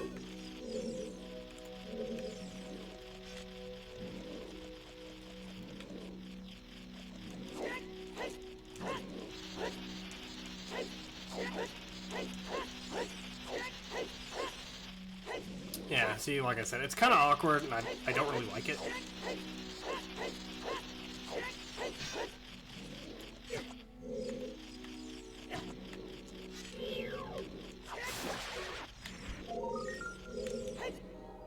But there it is, water BK. So, hovering, if you're not familiar, you need to block a source of damage in midair and be a minimum height off the ground to actually stay in the air, otherwise you'll just snap back down. And technically I wasn't minimum height when I was starting that hover, but if in that situation with that enemy, you can just mash and keep doing it, and that'll get you off the ground. Now, we could have checked the skull by the boss. That might have been a good idea, but, you know, I just didn't do it, so it's whatever. I could reset the game and go back and check it, but I'm not too worried about it. So we're going to try to refill our ammo, and then we're going to go to river. So now we have water temple basically on the board. Like, we can just go beat water temple. So that's our first dungeon basically done. I say basically because it might as we have the tools to do it right now. It's not a big deal. It's kind of an annoying method to beat it, but it's not the worst thing in the world.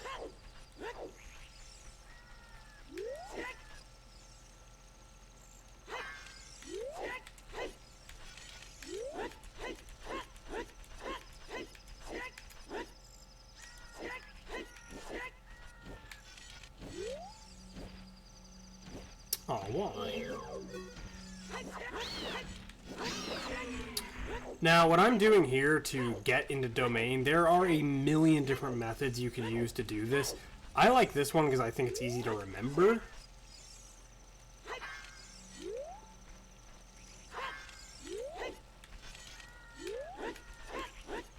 Whoops, speaking of remembering, I didn't.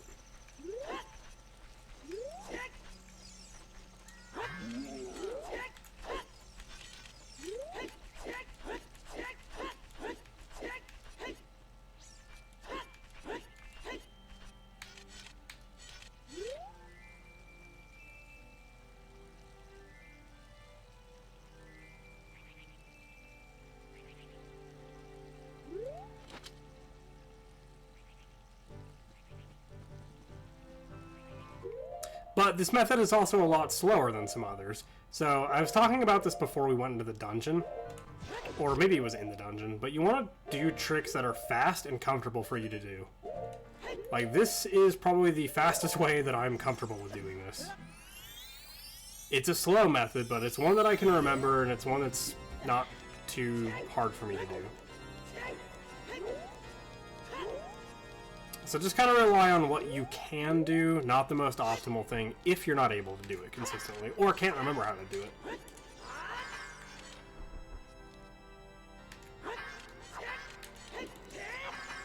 Am I going in the wrong order? I feel like I've done both now.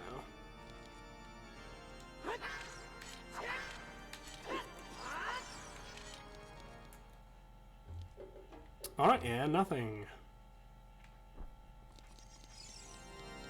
Now, I would have rather kept time of day so I could check the skull, but I was a little slow. You don't always get to keep the time of day you're going for, which is kind of unfortunate. Now, if that guy wasn't moved, we could unfreeze him by doing like the same trick we were doing with the graveyard stairs. We can do the same, kind of a similar thing.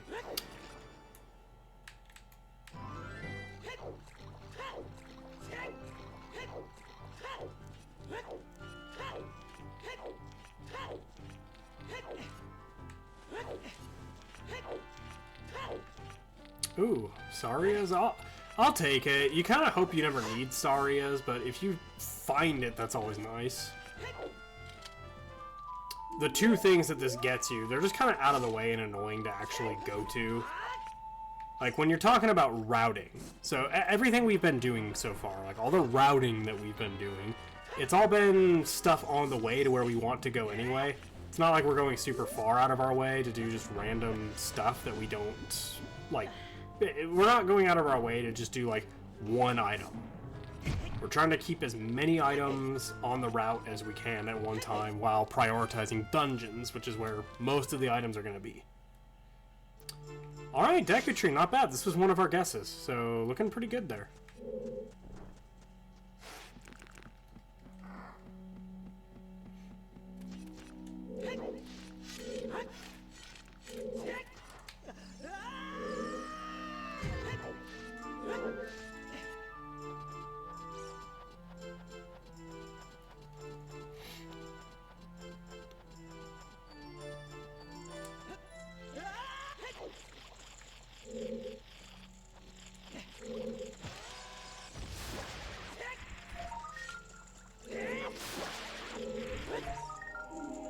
Oh, Hylian Shield, nice. I was actually just wondering about getting one of those. I don't really need it since I have a hammer, but if we were to go to the slingshot room with this mirror shield and no hammer, we wouldn't be able to do it. Because we don't have a way to get rid of the scrub otherwise. Oops.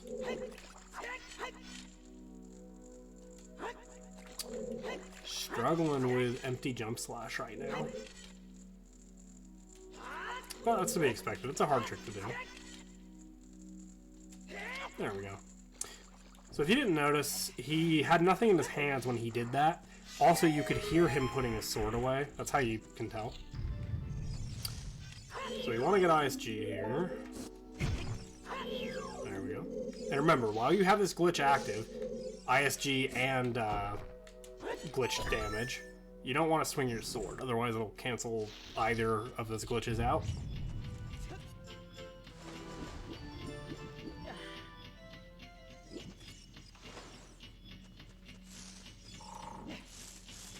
Oops. So what we saw back there on that eyeball switch, our sword had glitch damage, which is a table of different damage values, and whichever one has priority for that object is what you'll get. So we used fire on torches, we used arrow damage for the eye switch. We're going to use fire again. Normally we would need a normal way to break this wall, but since we have blue fire arrows enabled, we get that damage too. Alright, so let's go ahead and kill this guy. Alright, it's nothing, so we're good. The reason I didn't kill him with a jump slash is if it was something valuable, we do have a way to hover in this room. I don't know about with bomb chews. I don't know if I can do it with chews. I don't have a real way to gain height in here, is the problem. Maybe if I were to, like, side hop into the skull and then backflip into a chew, but even then, it's like, I don't know a setup for that. I'm not going to make a custom setup. That's a situation where you would just kind of take a note to yourself, see if you can figure something out for that in the future, if that comes up.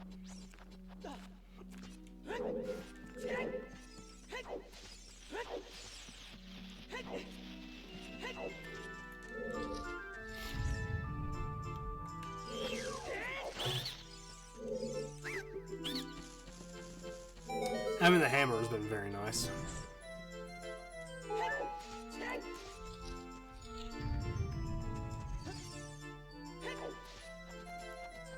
And yeah, we're doing pretty well. Still no hookshot, and you can see that, like, we're fine. A lot of people, it's like myself included, for the longest time, like, hookshot's like, probably the biggest comfort item in the whole game. I don't know if it's, like, the biggest, but it's up there. I don't think anyone would argue if you put it in your, like, top one, like, QOL items.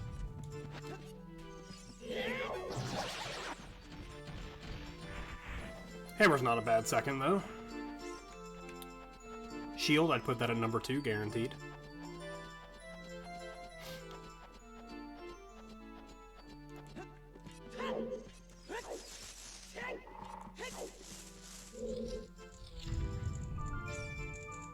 Alright.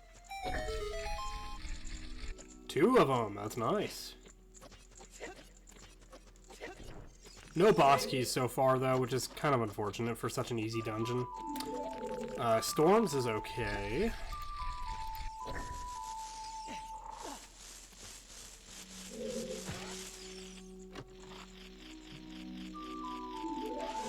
Bombs, very nice. Water small, it's okay, but it's not necessary. We have the 2 that we need. We would need 4 to get everything. Whoops, that was not right.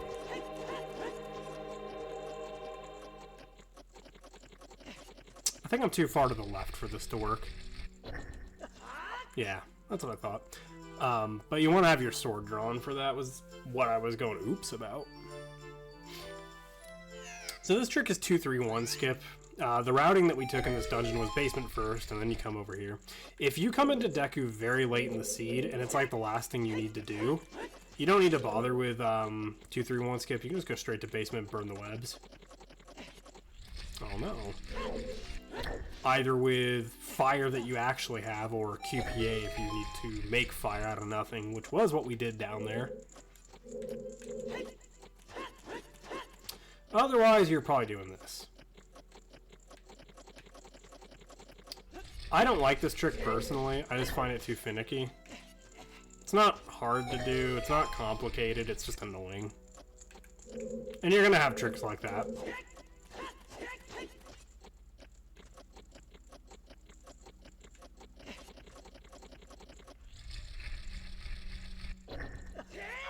Again, I don't know if I'm just not waiting long enough after I fall. I think I'm just jump slashing too soon.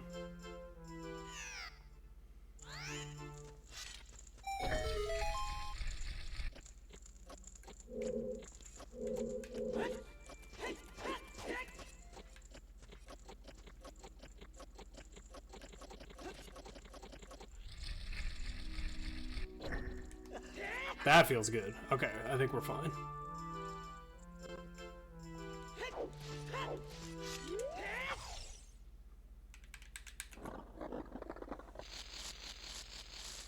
And again, I think as like a comfortably mid-level player of no logic, I think I'm a good type of player to demonstrate this sort of thing to y'all. Like, yeah, there's stuff you're gonna mess up. It's gonna happen. I don't have ISG. I almost threw a deck in there. I would have regretted that.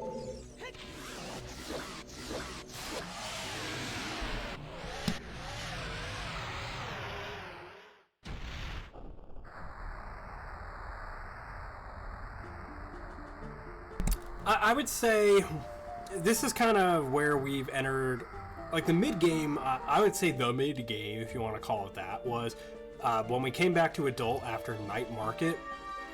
That's kind of where we're at right now. We're starting our first dungeons. We're making our first, like, real choices, like just guesses on where we want to go. And no logic is a lot of guessing.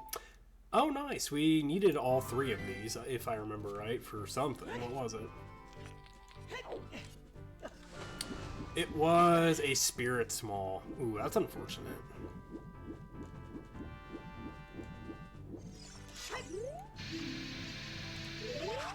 The other reward is useless. I maybe should have checked the pedestal at Temple of Time. The reason why is so I know which dungeons I want to try to prioritize for that. Because that could be the only Spirit Small we see. I know we've seen another. I just don't remember where it is.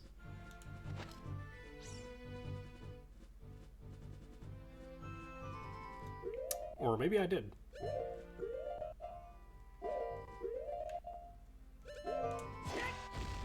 Ooh, that's unfortunate. I think this is one of the... So, earlier I talked about how you don't need a lot of glitches at first. The glitches you kind of need are any glitch that locks you out of a location. Like, anything you need to get into a location that you can't just walk to. Those are the kind of glitches I would prioritize.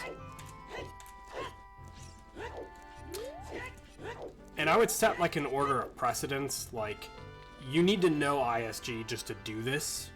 Prioritize learning ISG before you learn the rest of this.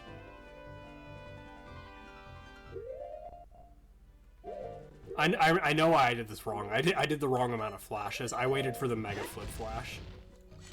I'm a little high up. I don't like this. We're gonna just set it up again.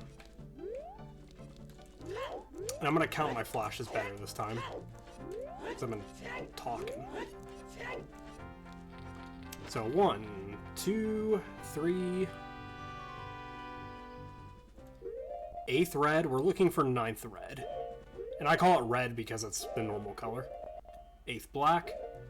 9th red. Hold shield and right. Jump. There we go.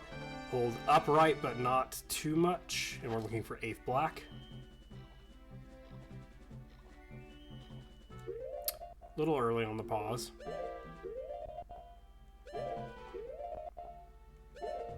Seventh black. Hold right and shield, and we're looking for a particular frame. Oh no, the Chew went to the right. That's bad. So we're looking for this frame. We're gonna get hit. I could just hold shield, and I don't think I'll actually get hit. But if the Chew goes off to the right, like that's bad. Like we're gonna get hit. Like that explosion should be to our left. Yep, there it is.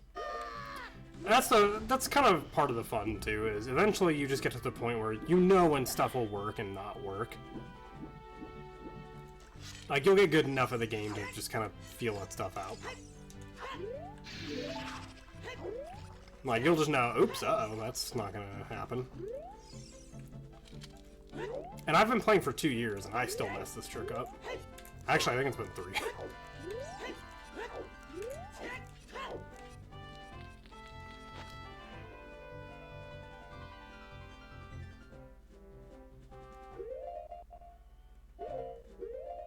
If you couldn't tell, I'm trying to pause as close as I'm able to the frames I'm looking for, so I don't have to pause as much.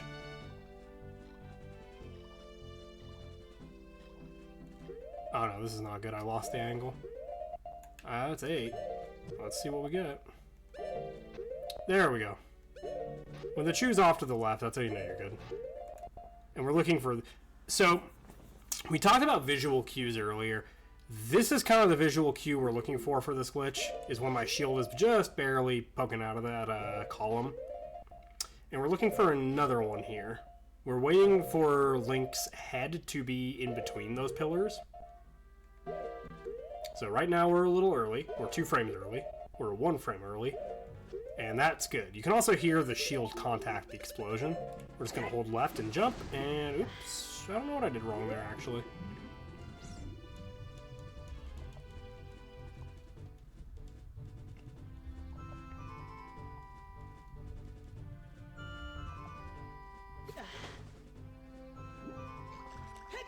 There's a new method to do this that I didn't learn yet. It's supposedly a lot easier. I have not learned it, though. It does take more chews, if I remember right. The cues are just a little, like, wacky to me. It's a little unorthodox compared to what I'm used to.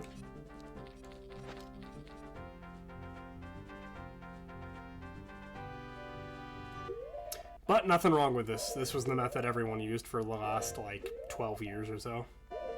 Since there was no better alternative. At least not without hover boots. Did I just drop it and not jump? You don't need to be pause buffering here. I don't know why I am.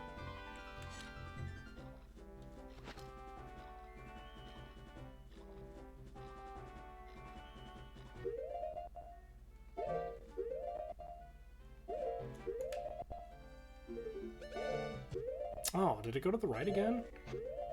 I can't tell. We're gonna roll and hope for the best. Uh-oh.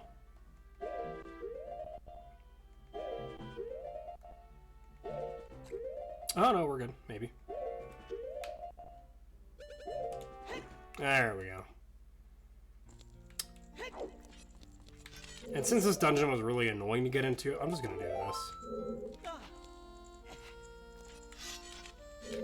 So side slashing, what I just did there, this will actually move you closer to ledges. Sometimes it's necessary. This mega flip in particular, it is. Like, you have just that little room for error that you need to be right here in order to make this as adult. As child, it doesn't matter. You're finding it just on the ledge. So right here, you're going to see an example of what I was talking about with ISG earlier. You saw it as we were getting into this dungeon, too. You've seen it a lot, probably. But it's going to be very clear here. And we're just floating in midair. Until we swing our sword or jump. If you jump, you'll still have ISG. It's just you won't be hovering anymore.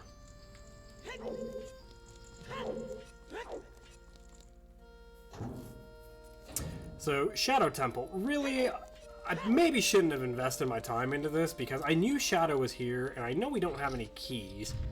I know the best I can hope to get out of here is like a boss key for somewhere else. So, in terms of decision making, maybe not the best. Where is this guy?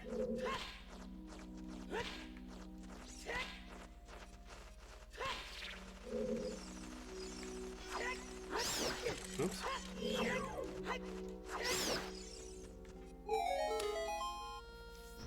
I haven't had a projectile weapon the whole game. That's a skull chest. Knowing what pots have stuff in them is pretty good. Like, Deku Nuts are right here. There's an explosive one in the next room, I think. Or am I confusing that with the boxes in Master Quest? Yeah, I must be. Maybe? I don't even know if I have that right.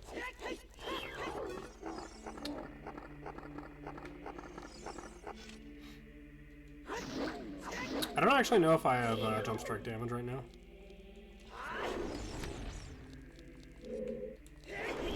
No, I do, because I jumped into the hand.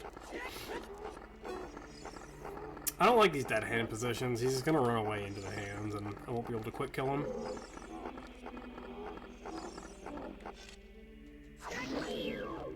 Like, man, there's nothing I can really do with this. There's a quick kill you can do on him where you jump slash him while he's retreating, and then you do that again, and that should be enough. But just if he positions himself where you can't get to him, it doesn't matter.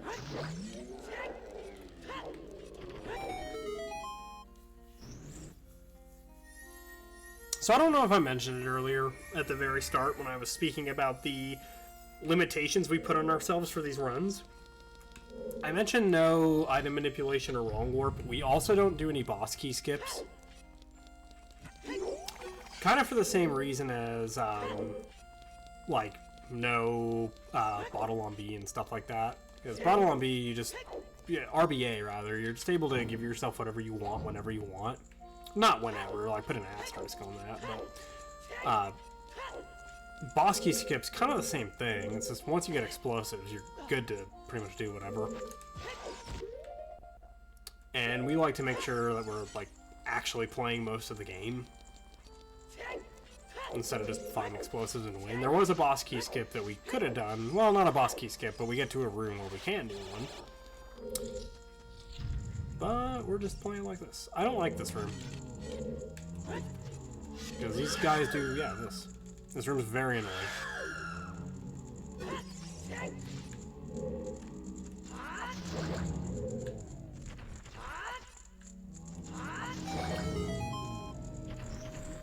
So in terms of like total time investment, not that bad. We spent like 5-ish minutes in here. The time it took for us to get into here, probably not ideal. I'd rather gotten that trick on the first try, but hey, that happens sometimes. It's not a big deal.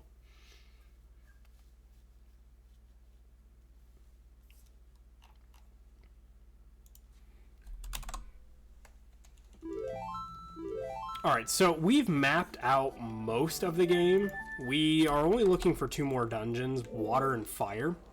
We know that we haven't been in the fire temple entrance yet, and we haven't been in the spirit temple entrance yet. So we know that they're going to be in one of those 2 spots. Let's see, no spirit small still, very unfortunate. Do we know where others are than the one that we know? We do know where one is. We might be going for it, actually. Just to try to optimize our time.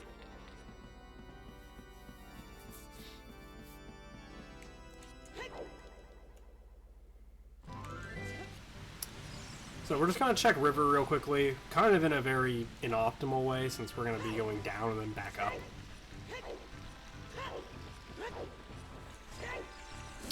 River, though, so early in the seed, when we're choosing Goron City or River, when we're coming to River because we're shieldless and have nothing else to do Goron City, the nice thing is all the stuff here is itemless, except for the Skulltulas. Like, the 2 items that are just floating, we can get both of those with no items. So we get some value out of this location while still going to where we want to go, which is Forest. And it takes just enough time to where we can make it nighttime while doing all of that. Ocarina, nice, that's convenient. Do we have wreck? I don't actually remember. I didn't mark it down if we do. No, we don't.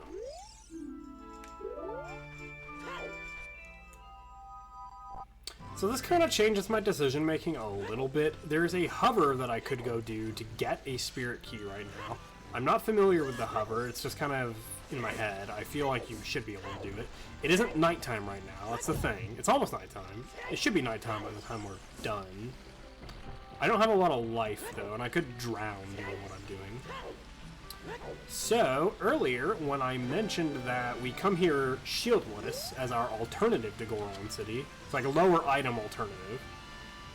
We come up here and we just do a ledge clip, kind of like what you've seen us do a little bit earlier. We did it at Forest for sure. We'll be doing it a lot at Water Temple. Well, the camera's gonna flip when I do this, which is very annoying. You can see it on the mini-map there. And again, I might just straight up drown doing this. Whoops, hold forward. I forgot to hold forward doing that. Oops. Yeah, okay, so I don't feel like I'm gonna go for that. What I think I'm gonna do now is... This is kind of an alternative to what I already wanted to do, which was go desert. I wanted to hover to get that key, go to Spirit Temple, and then exit Spirit Temple through desert, go through desert to GTG, and just be done.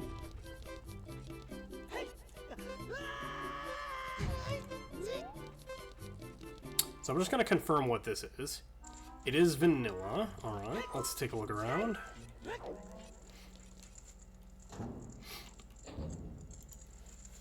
Nothing, okay.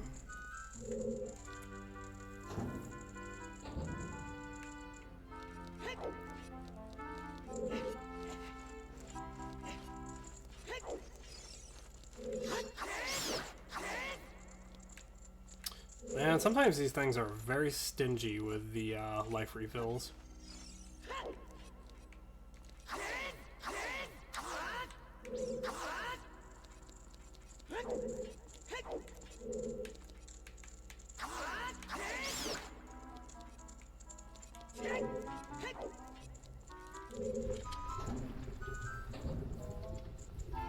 I don't know if we're still gonna have Navi text for the heat warning. If I do, I should be able to go and check this thing, but if not, then oops. Yeah, I don't have enough time to actually even go over there, see what it is, and then die.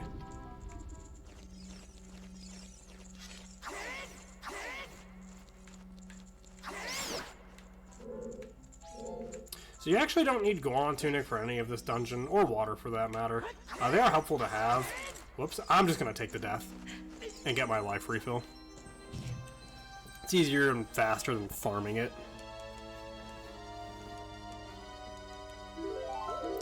I guess one thing about dying in this game, like a death or two here and there, that's not going to like stop you from competing in a seed, especially if it's at like the very start. So you'll notice before I came in here I saved. What I actually kind of want to do is check this side out, reset the game, check the flare dancer loop, reset again. If it's nothing, come back in here and then check the right side.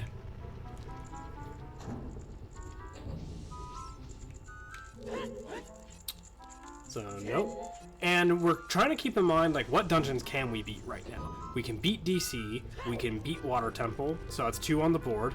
We can beat this dungeon if we find the boss key. So we're looking pretty good. Oops, come on.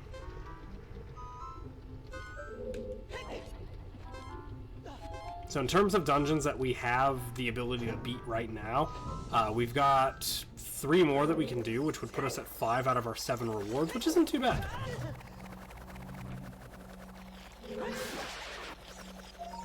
I can't see what that is.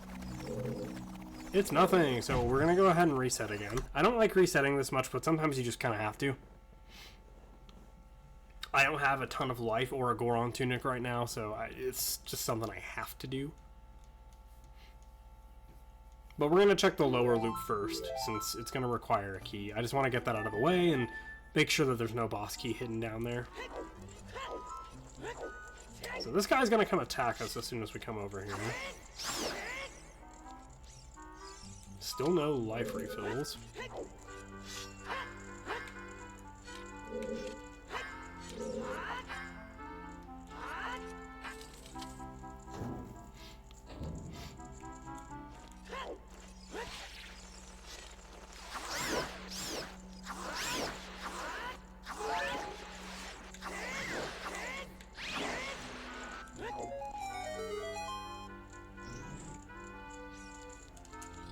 Deku Notes are very useful, by the way. You should probably get used to using them. They're quite good. By the way, likes can move during little cutscenes like that, so make sure you're not standing on that item like I did. Otherwise, you can get eaten. Now, you can use a hammer to do this. Just keep in mind that the next time you crouch stab, you want to set your damage up before you do it. It takes 3 crouch stabs with jump slash damage. You can use explosives. You can use explosives. There is another item you can use, and I'm trying to remember what it is. Off the top. Oh yeah, it's if you get empty jump slash, you can technically beat this guy with nothing. So if you climb up onto this platform or in an earlier room, you obtain empty jump slash. I recommend an earlier room. Oh, it's a small key. Depending on what it is. Oh no, it's not. Never mind. It's a gold chest. It looked silver. That's pretty useless.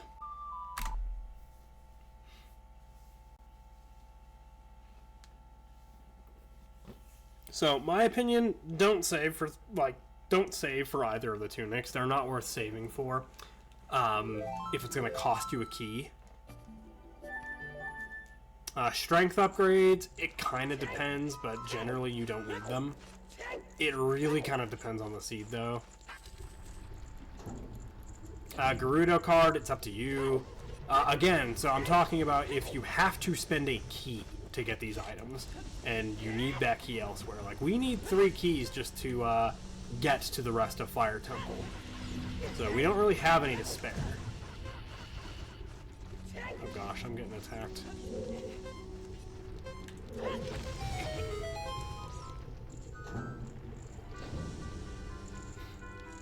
Nothing. Okay, so we can just leave. Actually, so that was kind of an error. I shouldn't have reset there. This is kind of part of paying attention to what items you have. I have Serenade, and we want to go there next, so, like, this reset was kind of unnecessary. And that's, like, just 13 seconds wasted. So pay attention to the items that you have. I need to remember how to play it, though.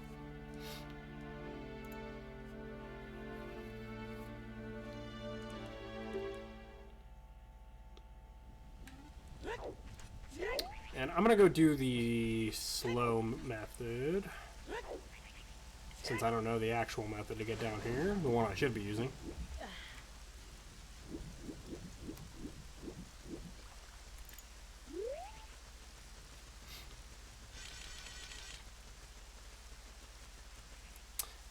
Actually, I'm just being dumb. We're not going into Water Temple because this is Java. The plan was to warp here and then go to Desert. That's what we're doing.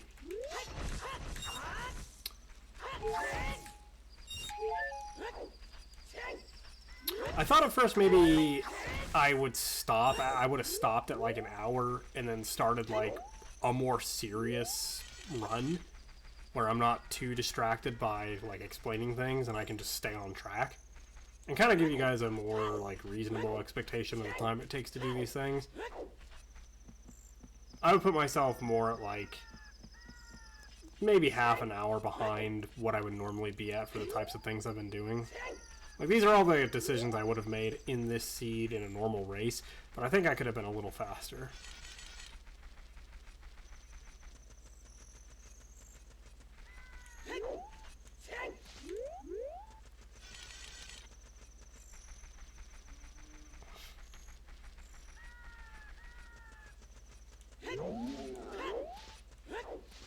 And I don't want this to carry on for too long, since I think we're kind of beyond the part of the tutorial I wanted to really go over, which was the opening.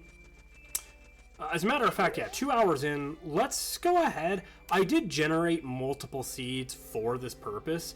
Let's go ahead and actually do that. Let's load up the other seed. And this one's only going to be the first, like, just the opening of it. We're just going to go over the opening of it. Let's go ahead and grab this. I have to reset it. There we go. Alright, so this is a different seed. And we're just going to try to make the same type of decisions we were making before. And I'll try to do it a little faster and see what we think. So let's go ahead and just clear this guy out. I love this song. So it looks like we don't have any extra starting items. It's not often you do, but you like to see it when you can.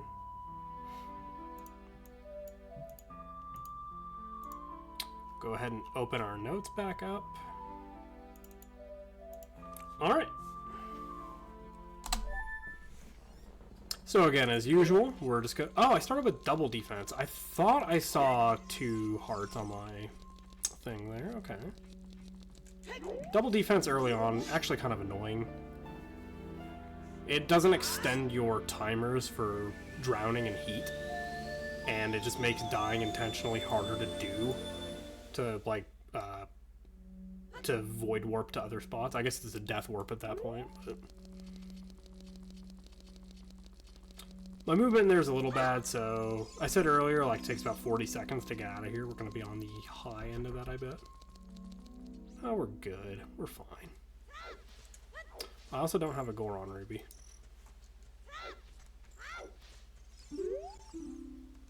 River has magic, might influence our decision. Spirit temples at lake. So we know where both the magic meters are. That's fun. That one will not be getting, though, probably. Okay, so spirit is at water. Let's write it down. Magic at river. So eventually, you probably don't need to write all these things down, but magic at river is kind of a weird one, so I'm going to write it down. And again, the plan is get the shield. If we don't get the shield, we're going to river. That fire key might be useful. It's not immediately useful. We need 3 of them to really access the dungeon. 1 gets us some stuff like you saw, but really it's not super necessary. I do want that though. So the order that we're going to buy these in is this, because you'll get the discount. Then we're buying this. Alright, so we did get a shield. Should I just go river anyway to kind of demo what the other route would look like?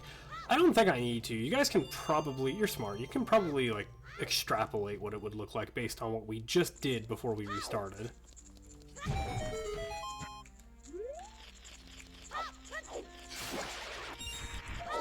Fire key, nice. I could get that second one. Tell you what, let's go ahead and do that. I'd rather have 2 out of 3 than 1 out of 3 if I have the option. I have an option to take the 1 out of 3. It just costs me a little bit of time farming. I'd rather not do that, but I'd rather have 2 of those fire keys.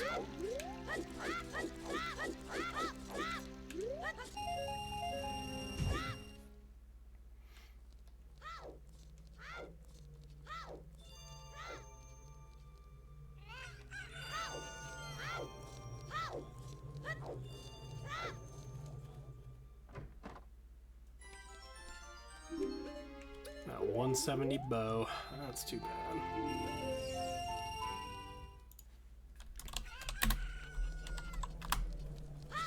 Trying to write it down while I'm walking. It's hard.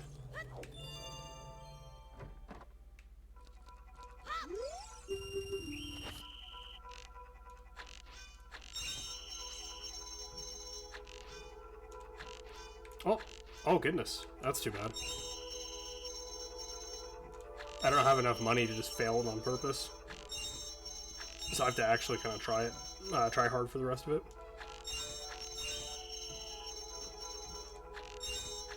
I told you, I was pretty bad at this. Or am. It's just so awkward to aim.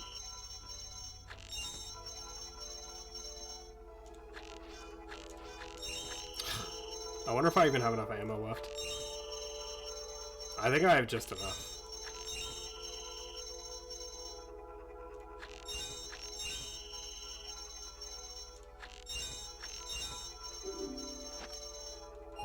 $5 as usual. I think that's what it was last time. It's what it is almost every time. So I like this start more for like just demoing this. It's not as good of a start.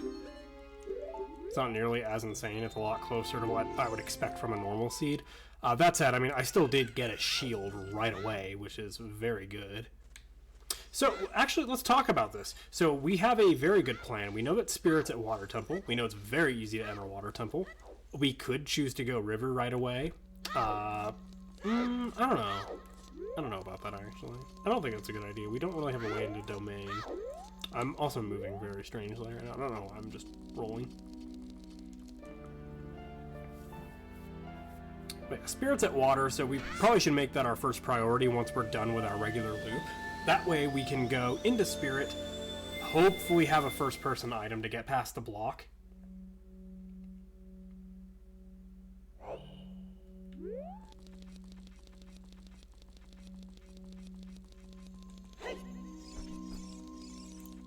And we can use Spirit Temple to get to the back of Desert with this key that we have. I think I can't see my web browser right now. I hope that's not full screen, because I'm trying to go to my channel. I'm pretty sure I posted a trick a while back to do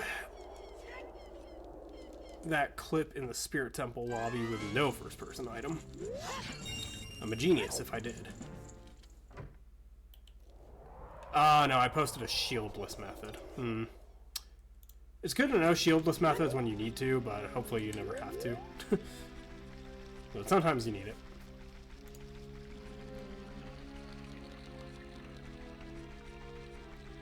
Yeah, and you'll notice I didn't equip the shield first thing.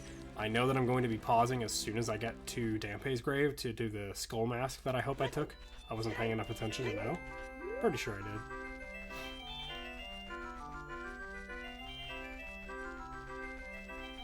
Yeah, no hammer, no explosives right away, so more of a standard opener that you would expect from most seeds. You shouldn't expect to be that spoiled. Oh, but maybe you are! Nope, never mind. Yeah, never mind. I will write this down, though. I don't know why I'm writing it down. We're probably not going to be playing for that long, but... Let's see. Aka for a 135. Min for 140. And choose for too much money. Don't count on ever, like, getting an item in the 200 plus, like, yeah, in that range. It's probably not gonna happen. In, like, wow, these shops are incredible, actually. Boomerang 110, fire arrow 60. That we will probably take, just to have that first person item that we wanted so badly.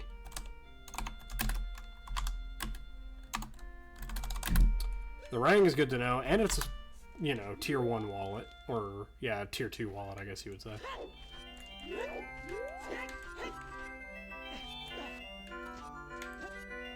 Oh no. Excuse me? How am I messing that up?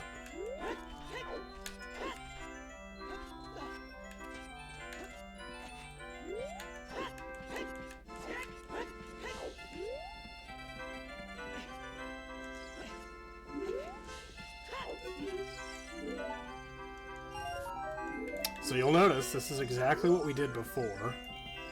Oh man, like a frame early. This is exactly what we were doing before. We're just getting the same information, the same checks.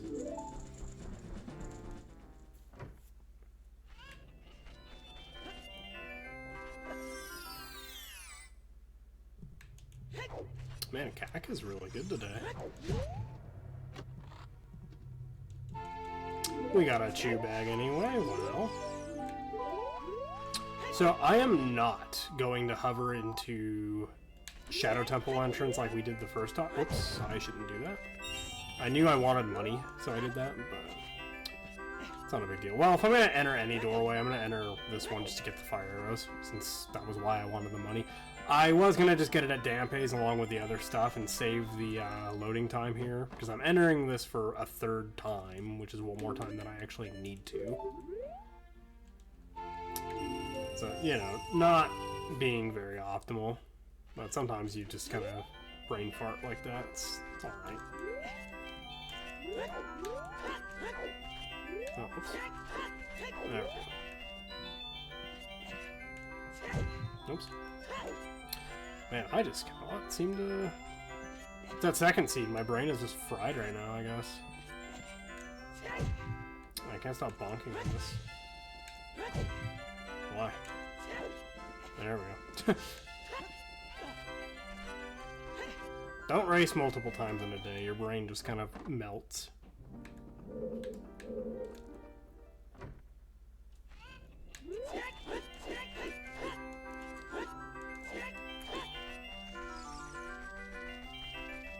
Yeah, same thing. We just checked all the same stuff. We're checking all the same locations.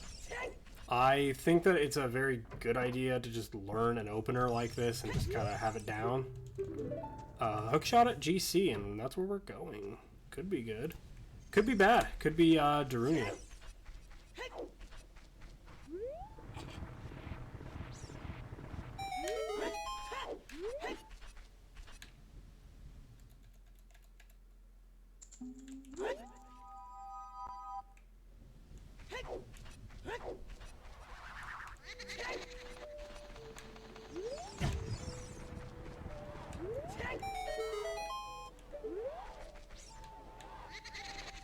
Oh man, my movement's pretty scuffed right now.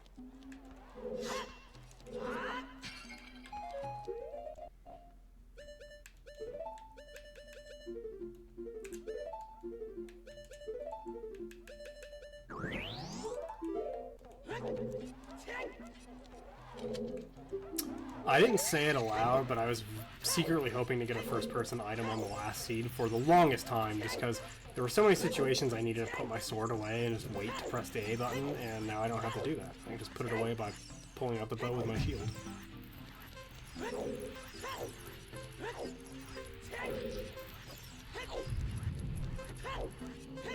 I took that corner way too wide.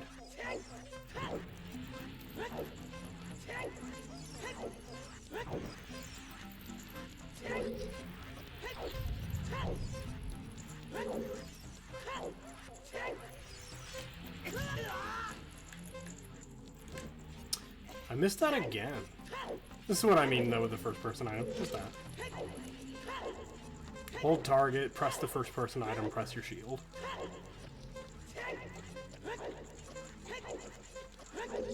The main reason is if you need to start rolling around, and, like, you need to put your sword away and start rolling around so you don't do jump strikes.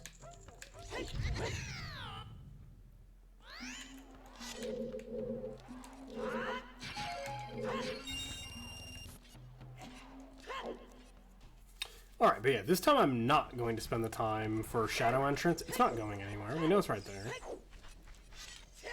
I can prioritize getting to Desert right away and just getting that done, which is what we're going to do.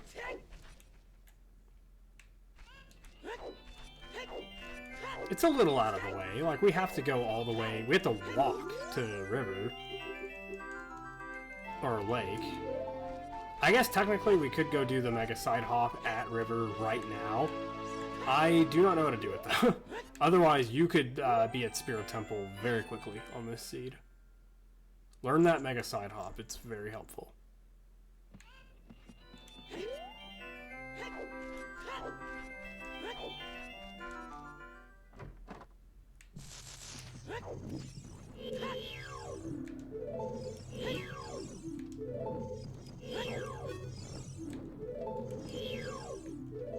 Scale at 40, pretty useless. Yeah, overall, useless Skullhouse. There's a scale, but you probably never need a scale for anything.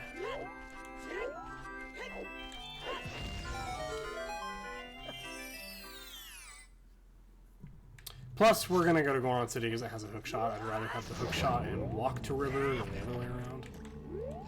Or lake, sorry.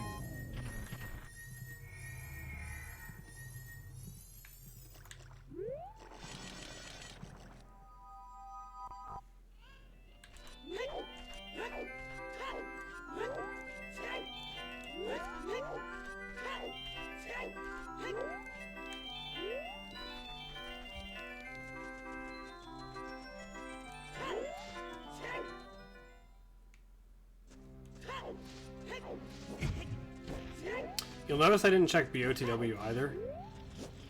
It's just kind of a thing where I've got a plan right now, a specific plan to get to Desert. We'll take it. It's less helpful than it looks. Sometimes comes in handy, mostly useful for locking yourself out of stuff at BOTW. Sometimes handy though. So we'll take it. Fire Temple. We do have the keys, which is pretty nice. Life upgrade, don't need it. So kind of similarly to what we were doing earlier, I'm not going to, you know, like what I was talking about with wasting time entering Shadow Temple, I'm not going to spend my time doing that right now. Please give me a life. There's one chest I could check. I guess we're not doing that though. That's too bad. So we're just gonna move on. I could check it. This is a convenient enough location. I guess I'll just go in and out. Nah, we'll just leave it. It's not a big deal. We know it's right there. It's not going anywhere. Alright, so we do know that fire is at DC, so we got some decent information off that.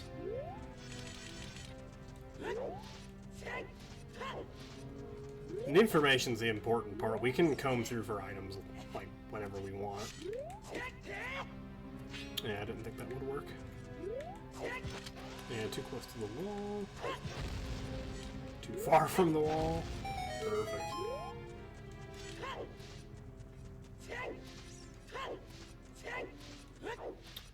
Right on time for nighttime. A little early, in fact.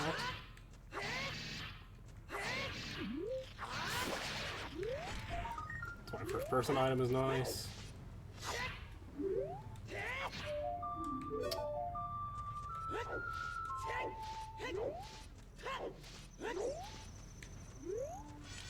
We don't have storms anymore, or an Ocarina. Not that we had one when we were here the first time.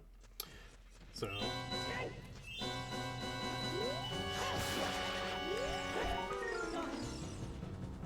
oh, just a small token, huh?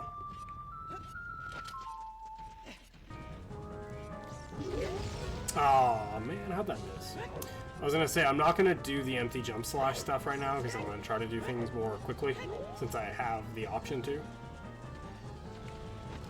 There we go. I wasn't confident that I was gonna run into him that first time, so I just dropped it into a bomb flower, since he seemed to be right on top of it. That's no big deal. I think I have 9 chews left, something like that. 8? I have less than I thought. So we're gonna go upstairs and check those 2 chests. I'm not gonna worry about Medigoron. Although Medigoron's one that I do kinda wanna check, because Goron City, I'm not coming back here like anytime soon, except to go to Fire Temple entrance. Oops. So, the time on the clock right now, kind of in line with what I was talking about earlier, when you're not doing all that other extra stuff that we were doing, about 20-ish minutes to get to Forest. So, BOTW is Deku, very good. Deku is a basically free dungeon with any combination of items as adult.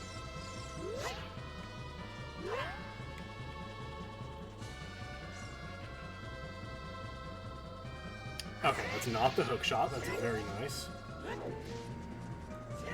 I'm not going to bother with Medigoron because I can narrow down the hook shot to Medigoron, Darunia, or Rolling Goron by just checking this shop over here. So we don't really need to go check him. And it wouldn't even matter if we could, because we don't have the money. So just know, like, we have a good idea of where hook shot is. It could also be Scrubs, I suppose, which we can hover to, but we don't have the ammo for that. So we're not going to worry about it. We do want to write down Deku at BOTW. So this is kind of the idea when you're trying to get stuff done like quickly and keep moving. You don't want to spend a lot of time hanging around dungeons when you don't need to. Super early in the game, probably not going to get anything out of them right now. We got very lucky with Forest, but you may have noticed that we didn't get anything else really. Water small, okay. I do not remember what that hint said. So we're going to pretend that we didn't see anything good.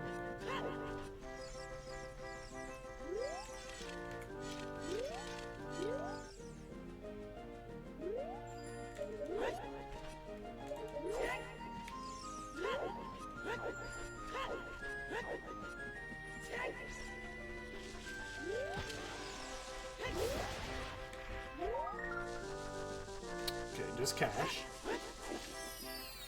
Yeah, so right on 20 minutes is when we're getting through with getting this done.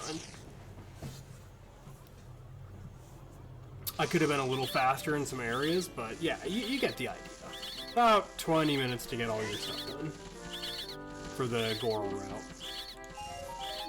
$5 more.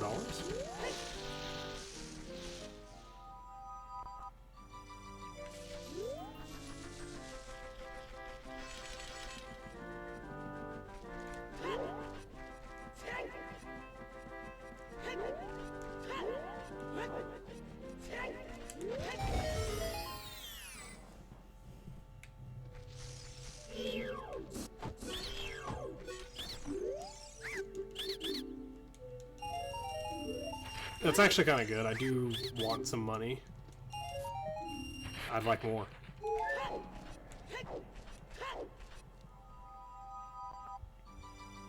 We're just going to keep on track. I'm not even going to worry about SFM right now. I barely have any ammo, so even if I do get into that dungeon, I'm not going to be able to do terribly much. Okay, so Big Goron just has BGS. very interesting.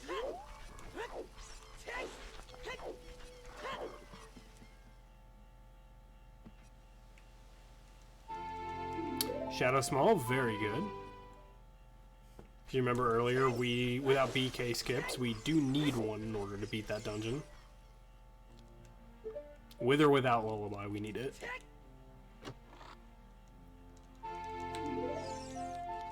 Oh yeah, I should probably mark down that we have this, huh?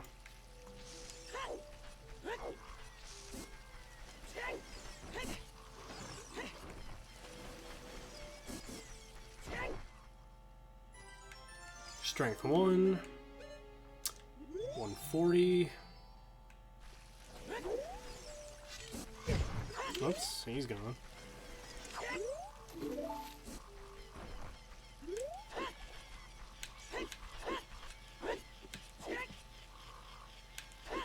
Sometimes that'll happen if your movement's not good there.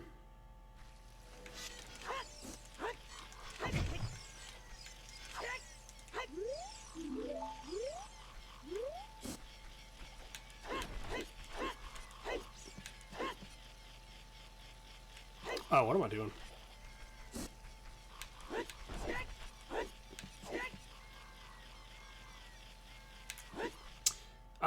You're supposed to, like, move a little bit so that Link shuffles in place. He'll, like, move down a little, but he's moving way too much, so my positioning is a little off. This is kind of the point where this is not super useful, everything I'm doing here. There we go. No? Okay, so I'm going to give up on it. You don't want to commit too much time to stuff like this. Like, if you're not getting it first try. Don't worry about it. It's one thing. We can come back for it whenever. You can at least check it and see if it's going to be worth going for.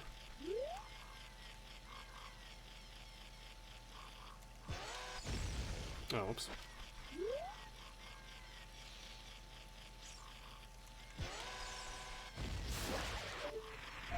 Yeah, so we're good.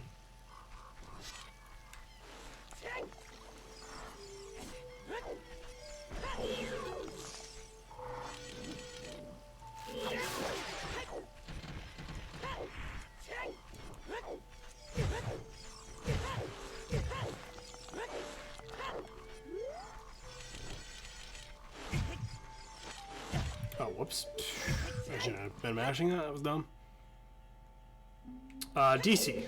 We can beat this right now, but I want to do Child Market at nighttime. Probably not, like, wise, but we are going to be coming back here eventually. I don't have the ability to beat Spirit right now, so it's like, you know, not a huge deal. I mean, unless I found a Spirit BK and a Mirror Shield in there, which I really doubt. Mainly what I'm after right now, I just want information. That's all I want.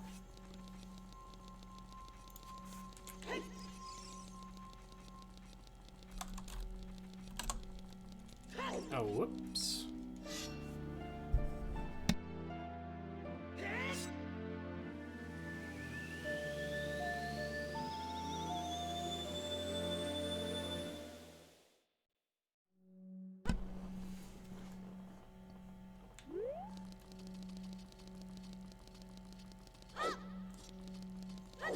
I'm always way too early on this as child.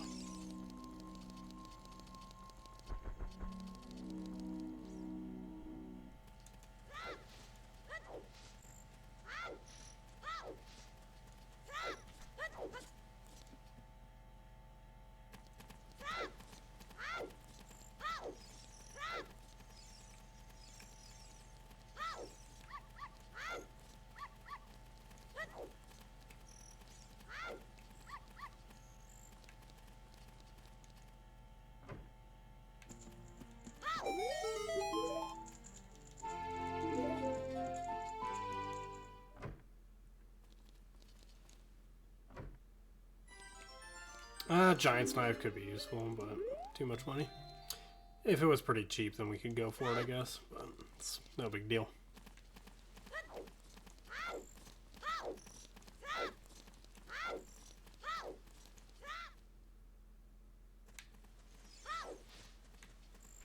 You know, something I will do, it's very unlikely that I'm going to be going Child again. We are just going to go take out that Skulltula. I'm probably not going child again until the end of the seed if you don't have like anything else to do. When Lon Lon becomes a pretty good option at night.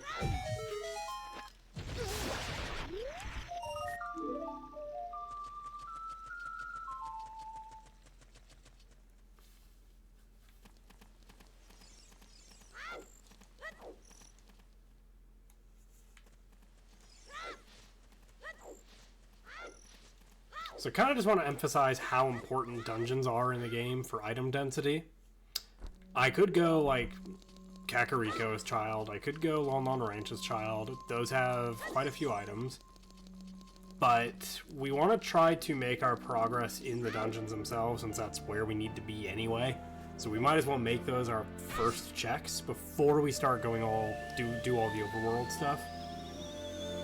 And we already saw in the last seed, Hammer was in the Forest Temple. I don't remember where the Mirror Shield was. I think it was overworld.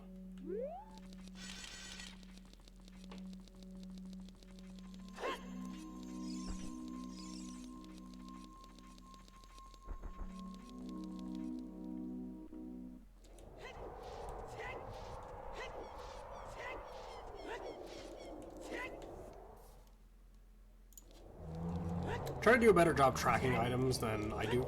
I just now marked fire arrows because I keep forgetting to mark stuff. Pay attention to your money as well. I need $40 by the time I'm at lake for all 4 scrubs that are near or in it.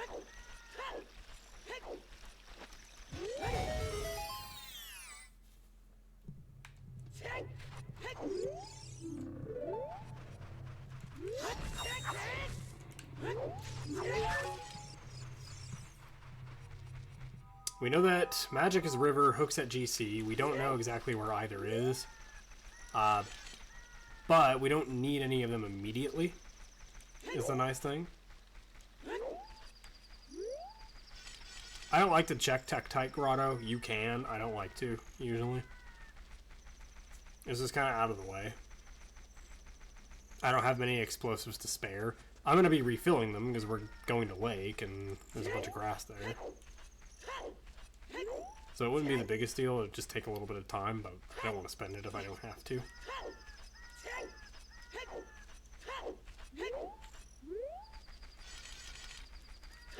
Again, the decision I'm making right now is get desert out of the way right away. Just like get it off the board. If I have an opportunity to do that, I'm going to take it.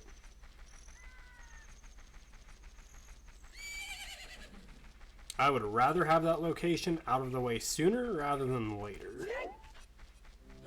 I could narrow down what dungeons are over there by just going into the others. But, you know, this is the decision I'm going with. So. Hammer is Central Pillar of Water Temple. Very good to know. Oops.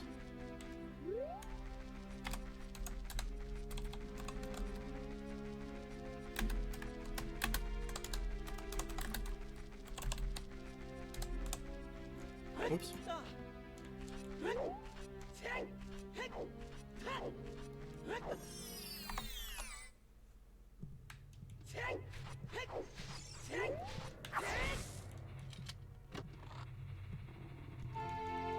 Second Spirit Key, nice, since we're going to be using one. If you know Spirit Hover, you need less. I think you need just one if you know Spirit Hover. I kind of know a very outdated form of it, but I'm not even good at performing that.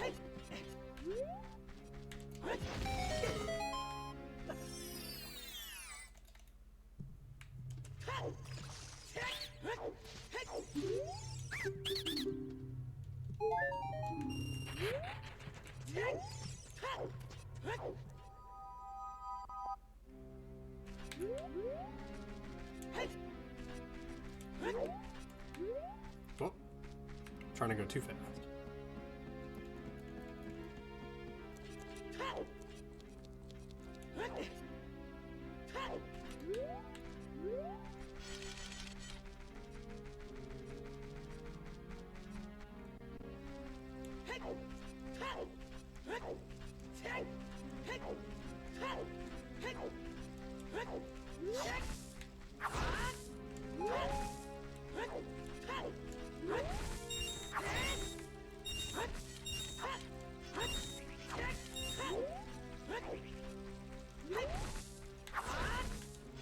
kind of part of my decision for, like, why didn't we go to River, try to get the magic meter? There are 2 spots where it could be just totally unreachable for us right now as adult.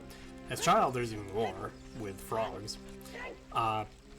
Even if we do find it, you kind of consider, like, what dungeons do we actually need the magic meter for right now? Like, what do we actually need? That hint, while the item is useless, it is good to know that location in Water Temple is useless, so you don't go out of your way to try to get it. Hints like that are just as useful because you can kind of mark off places that you don't need to go, which is also good information when you're trying to save time.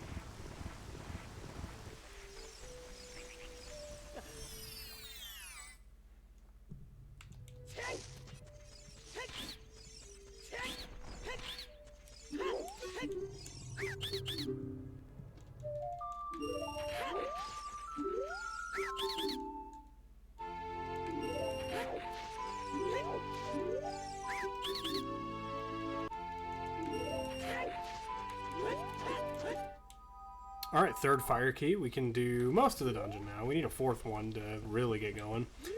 And a bomb bag, ideally, actually.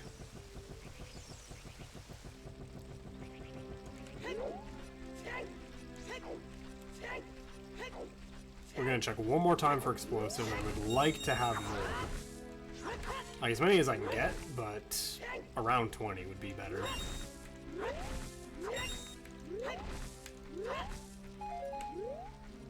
Got Majora's Mask vibes from low explosive count. Alright, well, I guess this is what we're going with.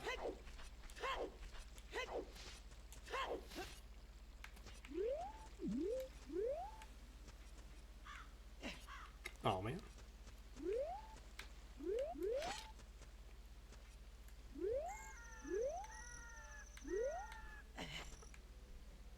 It's actually kind of what I want, is to grab that.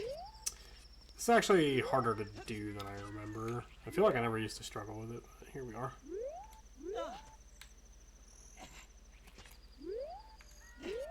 Yeah, I guess I'll just go do house clip since this is taking forever. You can clip out of there by doing a ledge clip, but just struggling with it right now, I guess.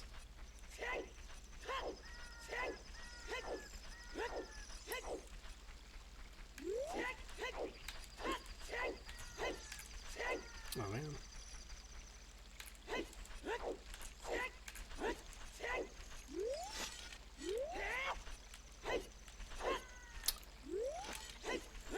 It's all falling apart at Lake.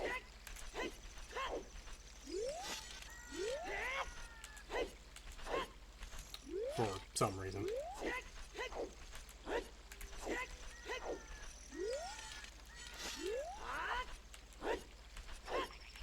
I have no idea why this won't work.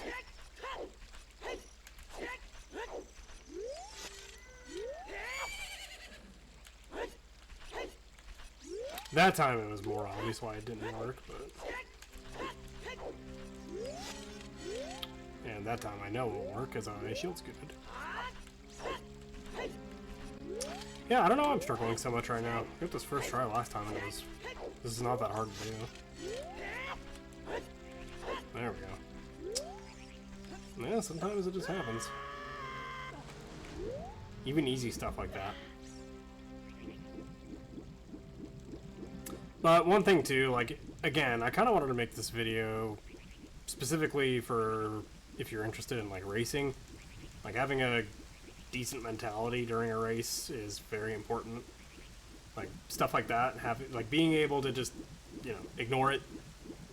Like, just try to not let it bother you. Uh-oh. Speaking of, the camera. The camera bothers me. Alright, Spirit Temple. As usual, let's see if we can just refill explosives real quickly.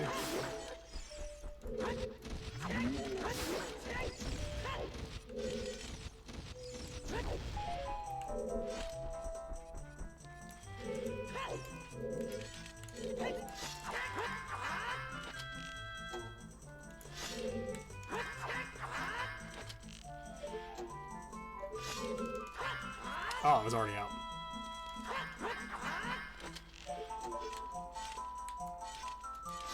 I was gonna say, watch me not be clipped out this time.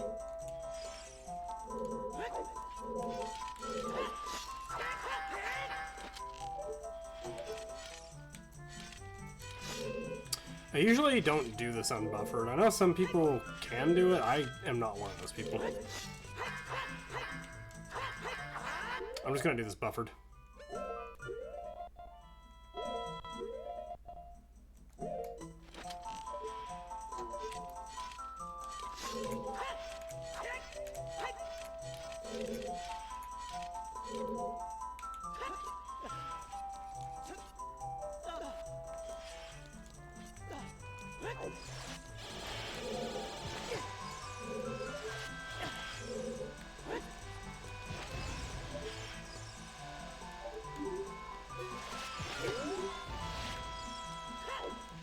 Kinda wish this guy would stop attacking me,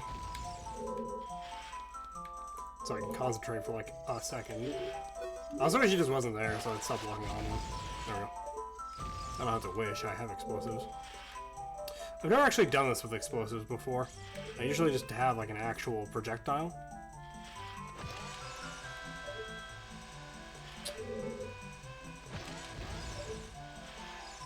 There we go. It's really touchy. So while we're here, we're just gonna check what we can. Like, we're only here as like a means to an end.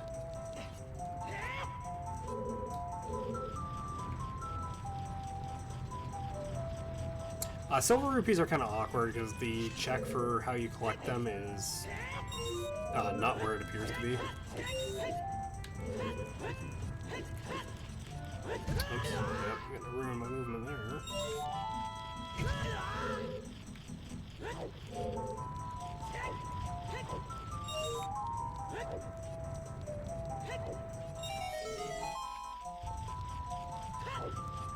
Just kind of hoping for an early boss key or something along those lines, but it doesn't look like we're going to get it. This double life is actually kind of nice right now, because we're going to go into a room with the Floor Master, and we can kind of expect to take a lot of damage there.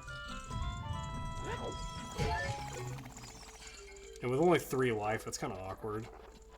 So having double defense kind of helps in that situation.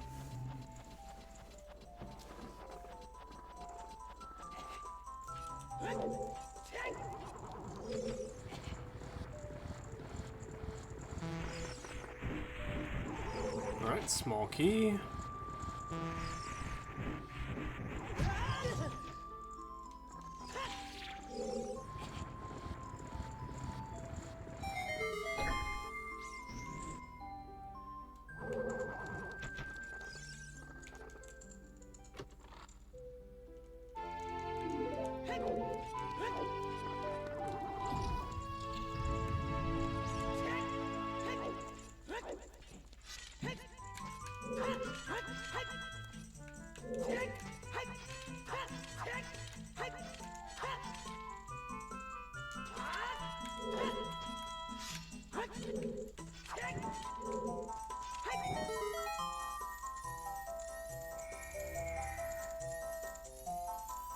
So this is the first dungeon we've really committed any time to, and we got here at like, I want to say, maybe 5 minutes ago?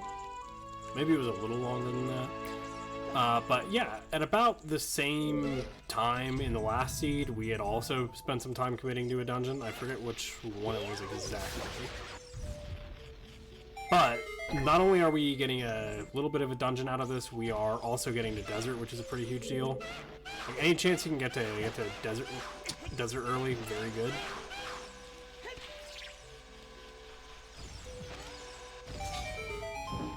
Alright, doesn't look like anything amazing. Yeah. We should check the skull.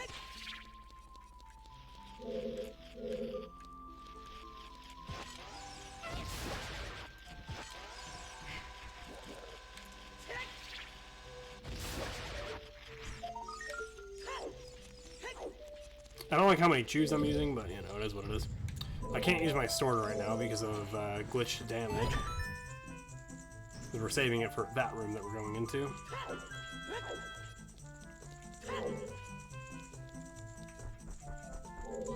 There is a skull behind me, but I need to light these torches first. So we're just gonna go and do that.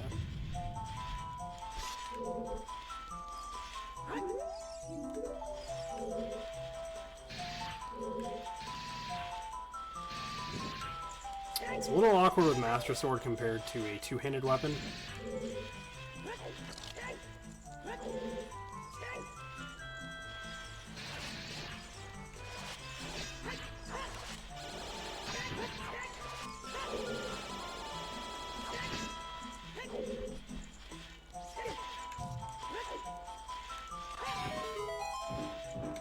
Alright, so far Spirit has not really been paying off.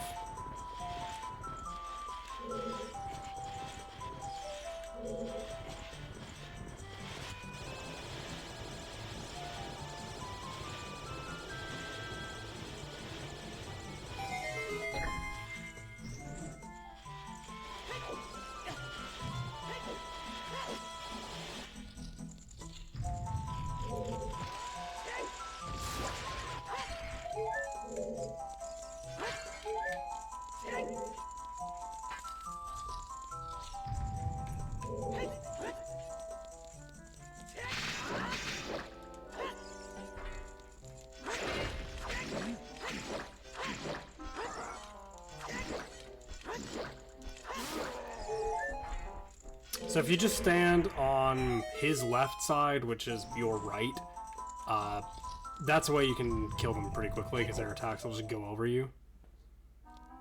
Nice. Alright, good stuff. We got an Ocarina.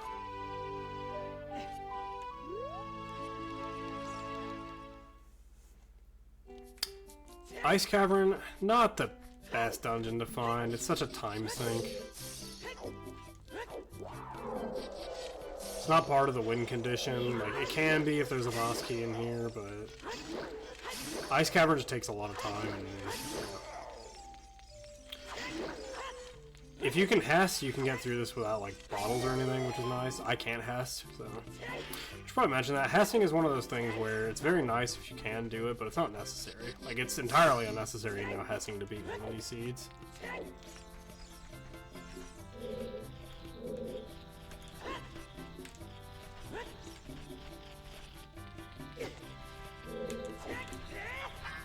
So we're doing lunge storage right now, at least we're trying to. You may know this one for either cack gate skip as child or dot skip is probably what you know it for.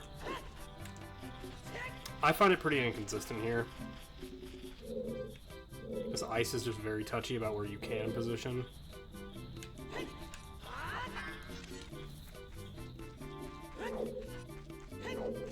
Oops. Is it a slingshot or a boomerang? I couldn't tell. It's neither. Now, there are itemless ways to actually reach this guy up there. I already broke the ice, and I haven't actually learned those methods yet, so we're just going to try to kill him like this. Just to confirm what it is.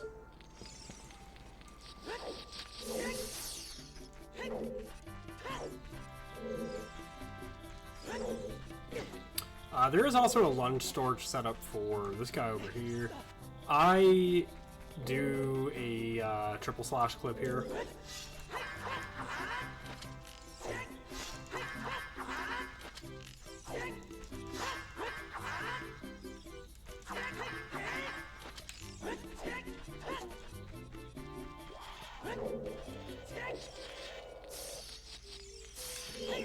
Oh no, I didn't mean to lock onto him, I just wanted to side hop. So what I like to do for this room is, I like to grab onto this, not this, this. That guy will hit you and not do anything, and it gives you time to just come up here and peek the chest if you can't tell from where you are down there. So I already know it's useless. I got hit anyway, that sucks.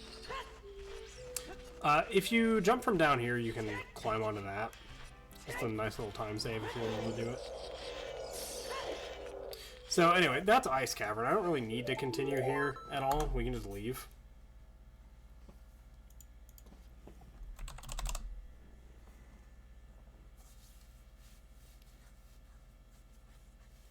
So yeah, the nice thing about this is GTG, we don't know what's in there right now.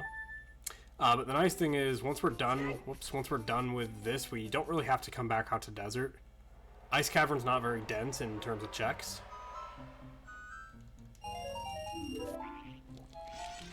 So we kind of just get to ignore it. GTG, you're hoping it's not anything you have to come back to, but it probably will be. Unless it's BOTW. In which case we'll come back as Child, but that's not hard to do. We have bomb chews, it's easy. All you need is just one chew, just to make a flip. So I'm going to teach you how to do reverse wasteland since we're here. Watch the seams on the floor to my left. That's kind of what we're looking at. You can kind of tell where the triangles on the ground are for the geometry, and that's what we're looking for.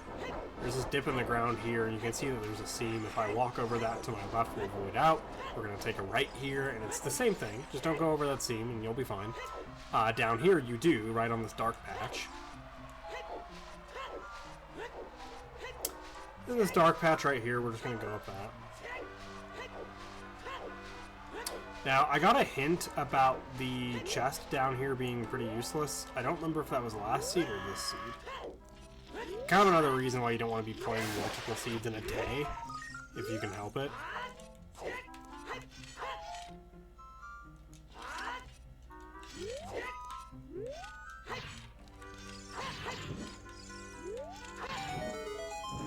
Yeah, okay. That checks out with what we already knew.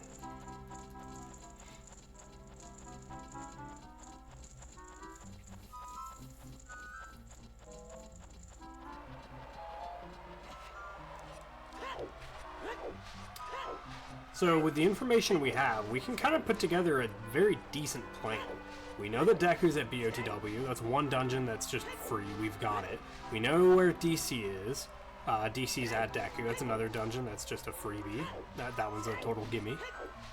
We're going to have almost all the dungeon locations here pretty soon, actually.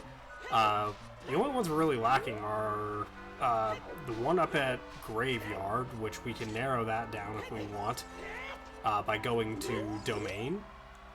What's he got? Piece of heart? So if we go up to Domain and Fountain, we can check the two dungeons there with the items we have. That'll also help us narrow down what's at Forest Temple, although we can reach that as well. We can reach everything in the game right now. It's just a matter of, like, what we want to prioritize.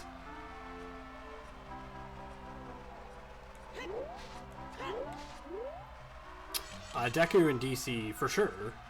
And then after that, it's kind of like, what are we actually doing? So this is going to throw us out to the tent since we don't have a hook shot, so we're going to want to come back. Something else you can do is you can enter the tent. I don't know what this will actually do if you don't. That'd be fun to test.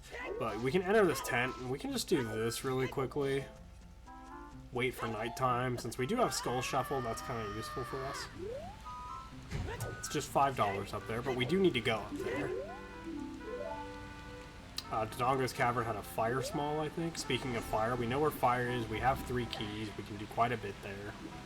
I would like more life. Having 3 life is not ideal this late in the seed, in my opinion.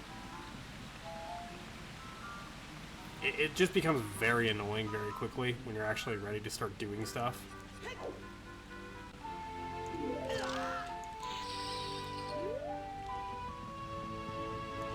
I mentioned earlier that double defense also makes it very annoying for taking intentional deaths. Did I fall back in? I did. The crate here at GV is a very good example. Without double defense, I could just take some intentional damage, mega flip to the crate, and then just kill myself with a bomb chew, and then be back up to the tent, no problem. But double defense makes that very annoying. Oh man. Nice. I managed to nudge myself into position anyway. Alright. So we can come over here real quickly, check this guy out. It is possible to mega flip to this. Okay, it's just a skull. Speaking of, we can check these. I don't remember where this one is exactly. It's over here, isn't it?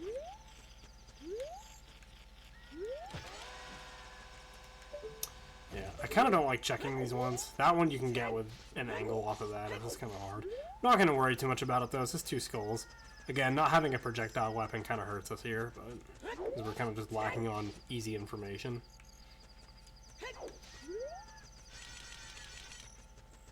So yeah, let's go ahead and get GTG, and I think that'll about wrap up the lesson at 3 hours. Kind of hoping that these were good examples of how to think about routing and planning and what you're trying to do. Give you an idea of the kind of glitches you can actually expect, from like the easy ones to the hard ones.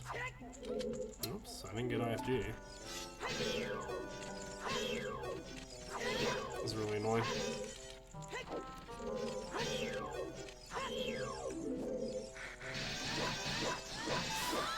Oh, what was that?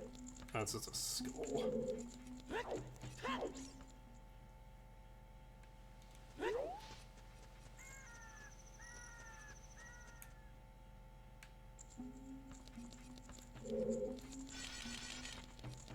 So we've got a very decent amount of information right now about the most annoying dungeon for us to check. I mean, I guess Fountain's probably the most out of the way, I would say.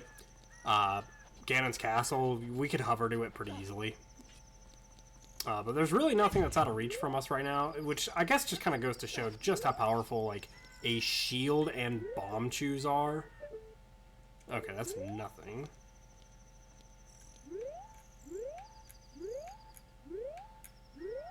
You know, what we could do real quickly, though, is just check the skull. I don't really advise you to go for this if you don't have a way to actually collect it, like hookshot or boomerang. Mostly just because you have to kill it and then come back up, which is really annoying. And it's kind of awkward to do. Like, I have a chew, so it doesn't matter that I got hit there. Yeah, it's health. Like, who cares?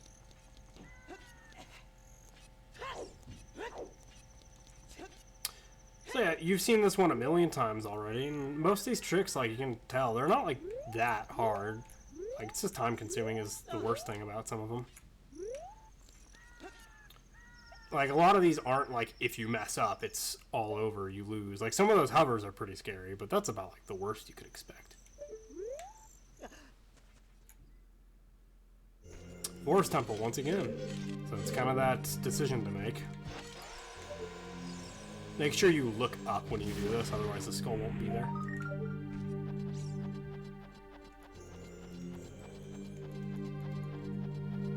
So yeah, about an hour in, and we're kind of looking at the same amount of information as we had the last seed. We've got 2 dungeon locations that are easily reachable. They're very easy to beat. We can reach pretty much everything in the game that we need to. Like, we can reach everything else in the game that we need to. There's nothing that we can't right now. And the bow, nice. But yeah, I think that should about do it for everything that I kind of want to demonstrate. Maybe we should have spent some time talking about specific glitches. I did kind of mention that I wanted to talk about, like, a priority for glitches that I recommend. Let's go ahead and do that real quickly. We might as well.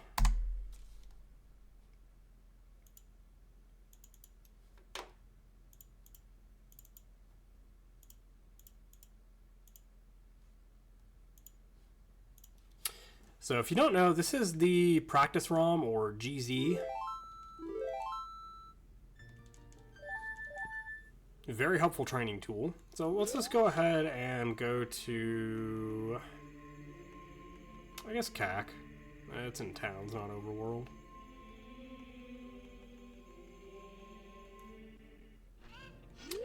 Alright, so general things are just movement. So one thing to understand, you'll see this a lot, how Link tends to move when you roll after certain actions. So side rolling will make him roll in that direction if you just press roll after the side roll without letting go of target. If you don't want that to happen, let go of target first and then you'll get a regular roll. Backflipping has its own special angle, it's that. Walking backwards, holding down, letting go, and then rolling, you'll get something like that. You saw us do that in Spirit Temple in the last one. This angle is affected by, like, the direction you go is affected by camera stuff, which is kind of hard to explain. But that leads into what I was, some of the other stuff you saw me doing earlier, which is So hovering. Hovering's the fancy one that a lot of people want to know about. So hovering, the basic rules are you need to be high enough off the ground to where you won't fall back down. I would say it's like roughly this high. Like it's not high at all. It's like probably a little higher actually. Probably more like this. It's like that. It's not high. You also need to block damage in midair. We mostly use explosives for that. The only issue is if you try to backflip with a chew, like you're too far away to actually block it. So that doesn't work. We need a way to shorten our backflip distance. There are a few ways we can do this. We can put our back to a wall. With chews, this won't work because the chew will just cling to the wall. So that doesn't work. It's good for bombs, though. We can do... So I was just talking about how if you hold down and roll, like that, you'll get a side roll. Like that. That's one way we can do it. So you can do that little side roll. I'm going the wrong way, so I should probably turn around. Whoops. Need to get the camera to agree with me. I guess I'll just do it manually. There we go. Struggling to do a side flip right now. Kind of. Whatever. There we go. So you've seen me do this already. Side flipping, where I'm in a roll, I'm in a side roll, and on a specific frame of that roll, I input a jump, and you're looking for this first frame. Like, that's one way. You saw me snap back down on the ground. I didn't meet the height requirement because I didn't clear the corner, but that is one way that we can hover. The other way that you saw me do at Forest Temple was S shuffling, so holding down to do ESS position like this, and hitting lock on, or target to lock this in. You can hold a different direction on the control stick, like down, like away from where Link is facing, basically. So I'm just going to hold down for a frame, and you're going to see that he'll turn. Like that. Now, if I hit a direction relative to his back, I can get a different kind of jump. I'm just going to do a backflip. Like that. There you go. So that's one type of hovering you can do. That one's pretty tricky. That's a twisted hover, and they're kind of advanced, but you can see that, like, no big deal. We just did it. Like, if you were watching my control stick on the right, and you can rewind to see that, you can copy exactly what I did. It'll work. Let's see. So, side flip hovers are just like this. You just walk backwards. You walk backwards, you input roll, and you get this side roll here. And the frame we're looking for is this last frame where my arm is out of my shield. There are two of those. And you just hold you hold the opposite direction of where he's rolling, input the jump, and he'll do a backflip sideways. That's one way we can reduce our backflip distance. The other way is contortion hovering, which is kind of hit or miss, but you have a first-person item, you look all the way up, you backflip and just drop a chew midair. And there you go. So that's contortion hovering. So hovering is probably one of the more common things you'll do, but a prerequisite to hovering is getting ISG, which we kind of spoke about earlier. But ISG, you interrupt a crouch stab on its last frame with either text off a sign, talking to an NPC, stuff on the A button. You can also do it with picking stuff up. It's just harder to do since most things you can pick up you destroy. But you can do it with bombs. There you go. You'll know you've done it when you see your sword glowing like that. If you want to draw your sword, by the way, like I did, without actually swinging it, which cancels some of these glitches, just do it midair like that, from a backflip. If you do it from a side hop, you'll get a jump strike. Let's see, what else is pretty handy to know for glitch knowledge? Really, ISG is like the big one that you want to just know right away, because it just enables everything else. Hovering requires a shield, which is why getting that shield in the first, like, 30 minutes of our routing is so important. That's why we pick the routes we do to maximize our shops, which guarantees our shield. Let's see. What other glitches did we do? So clipping. There's clipping that you want to know. We did a bunch of ledge clipping, which I can't really demonstrate that well from where I'm at. Let's think. What else do we have? Mega flipping. I guess mega flipping is a good one to show off real quickly. It's not that hard. So with bombs, it's a lot easier. With chews, you want to count the flashes. 2, 3, 4, 5, 6, 7. and you want to get the 7th black flash, or the 8th red. So this is 7th black, and the frame right after this also works. But what you want to do here, while you're holding target on the pause menu, what you want to do is, when you unpause, press R to drop the bomb and A to roll. And you're looking for a specific frame when the bomb actually hits your shield. So you're shielding this whole time. You're holding R and target. You're holding both of these this whole time. So you'll press A and R to actually drop the bomb, but you're just going to hold R. And you're looking for this frame right here, where he suddenly springs back. And on this frame, you just hold down, unpause, and press the A button. And that's your basic mega flip. There are other kinds of mega flips you can do, and mega side hops. With bombs, you can do something like this. I'm kind of bad at it with bombs. They are easier to do, but I am kind of bad at it.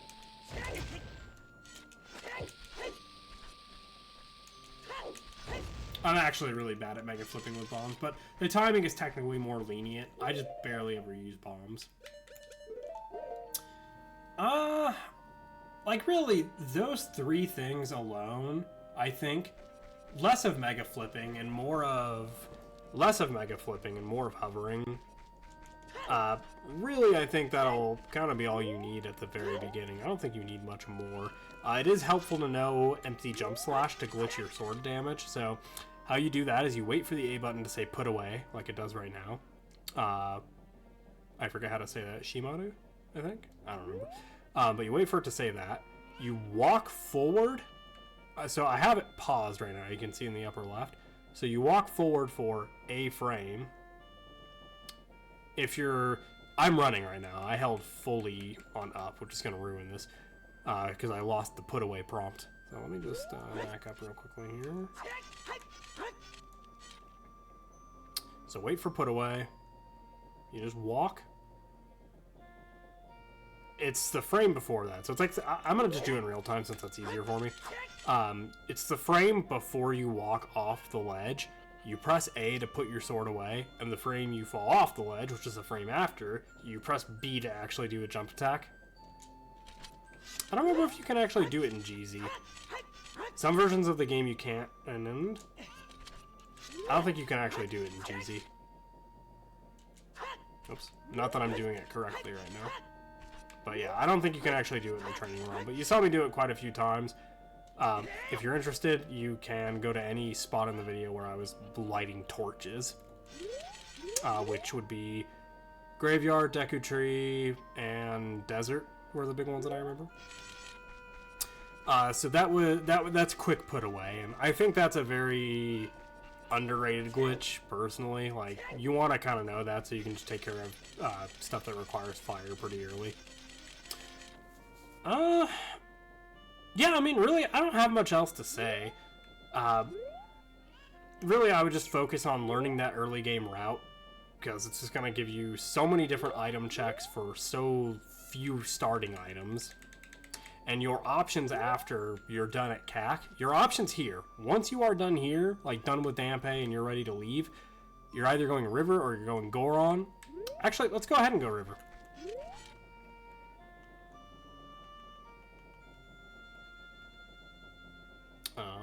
Where is that? There it is.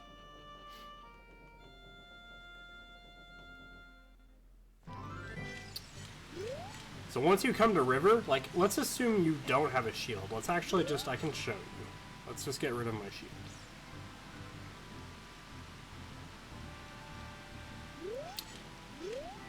No, oops. So assume you didn't get a shield. So we can do quick put away glitch to get our sword damage glitched at Goron City. We just can't crouch stab anymore. So we can't actually use it. Which is the reason we don't go Goron if we don't get a shield. If I go Goron right now, let's actually do that. I'll show you.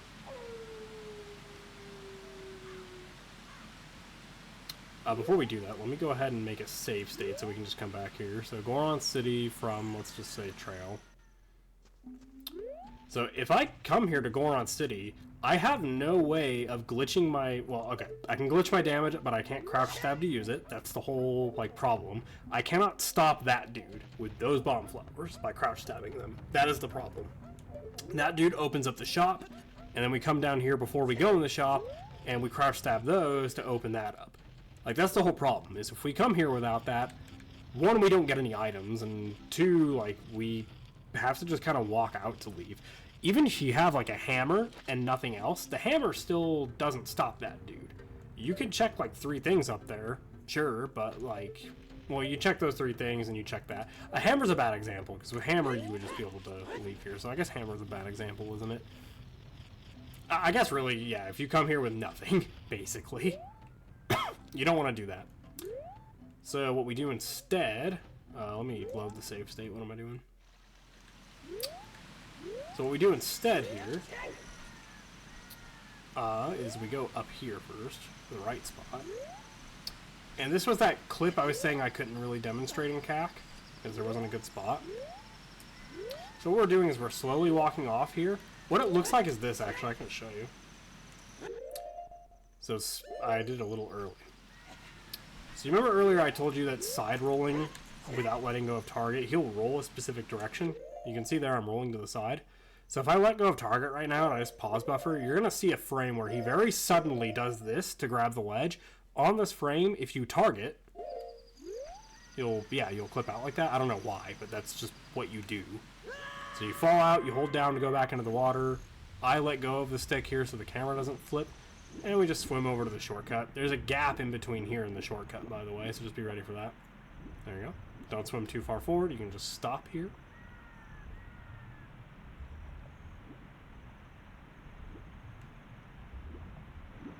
And there you go. So we get to the location at nighttime like we wanted to.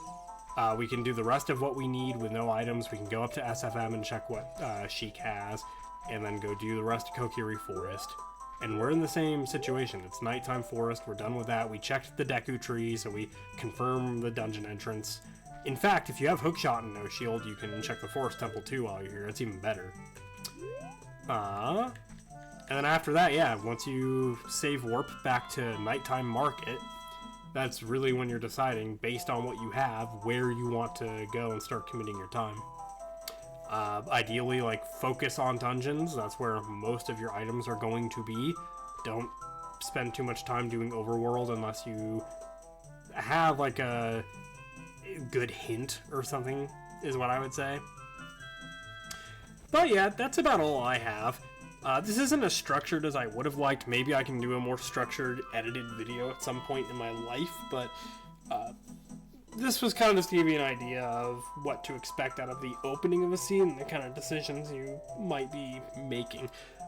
Any of the tech you saw, all of what I did, you just do in multiple spots in the game. There's not really anything I showed you that you're missing.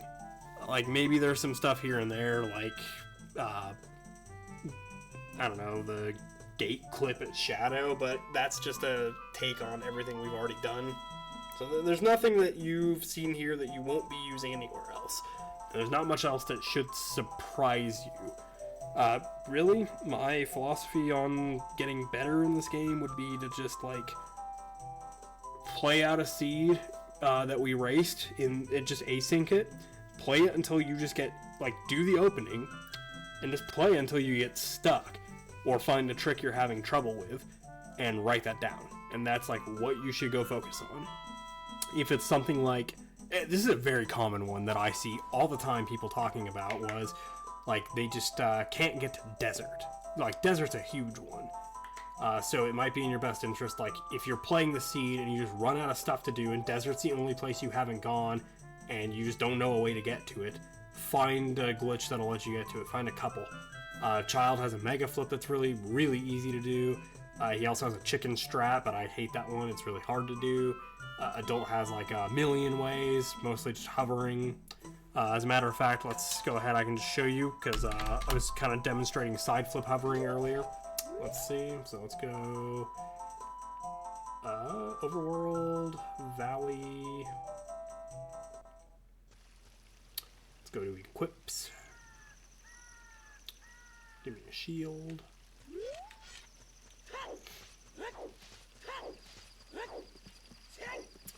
Again, I don't want to go over every single situation or trick in the game, but there are some that I think are pretty important. Having a way to get to desert is very important. You can either do it through Spirit Temple itself, which I already kind of showed you a way to do that, with a triple slash clip.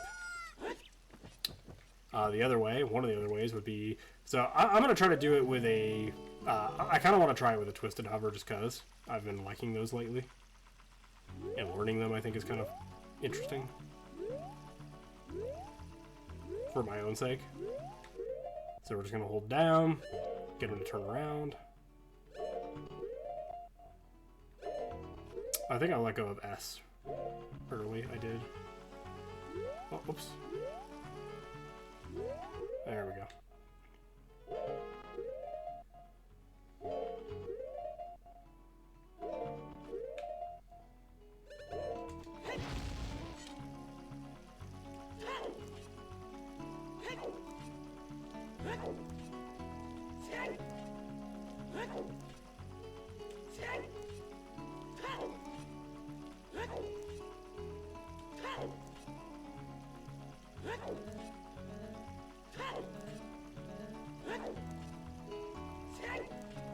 Yeah, you can tell I'm not good at this yet, and I've barely implemented it into my game.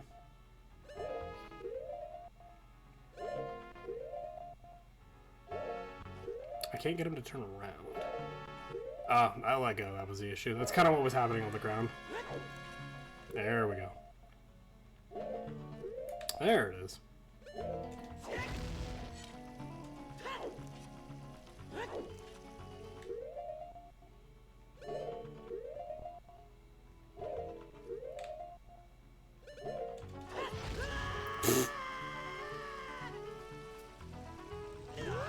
Now, hovering is just one method. I mentioned earlier you want to have multiple ways to deal with situations like this, and my preference is minimum item situations, like the least amount of stuff possible. Like, let's go ahead, just pretend here that the only thing I have is hook shot, not even long shot. Well, there is a method for that. It looks like this. So you're gonna, okay, so I should probably explain that. One of the other useful things you want to know is Link will snap to a wall if you target, if his angle to the wall is, like, not too far off of it. Like, you can see there I'm targeting. Like, this won't work, but, like, this should. Yeah, there you go. If you find a wall that this is hard to do with, the well at Kakariko is a good example, the outer rim of the well. Just roll and target during the roll, and that'll clear that issue up.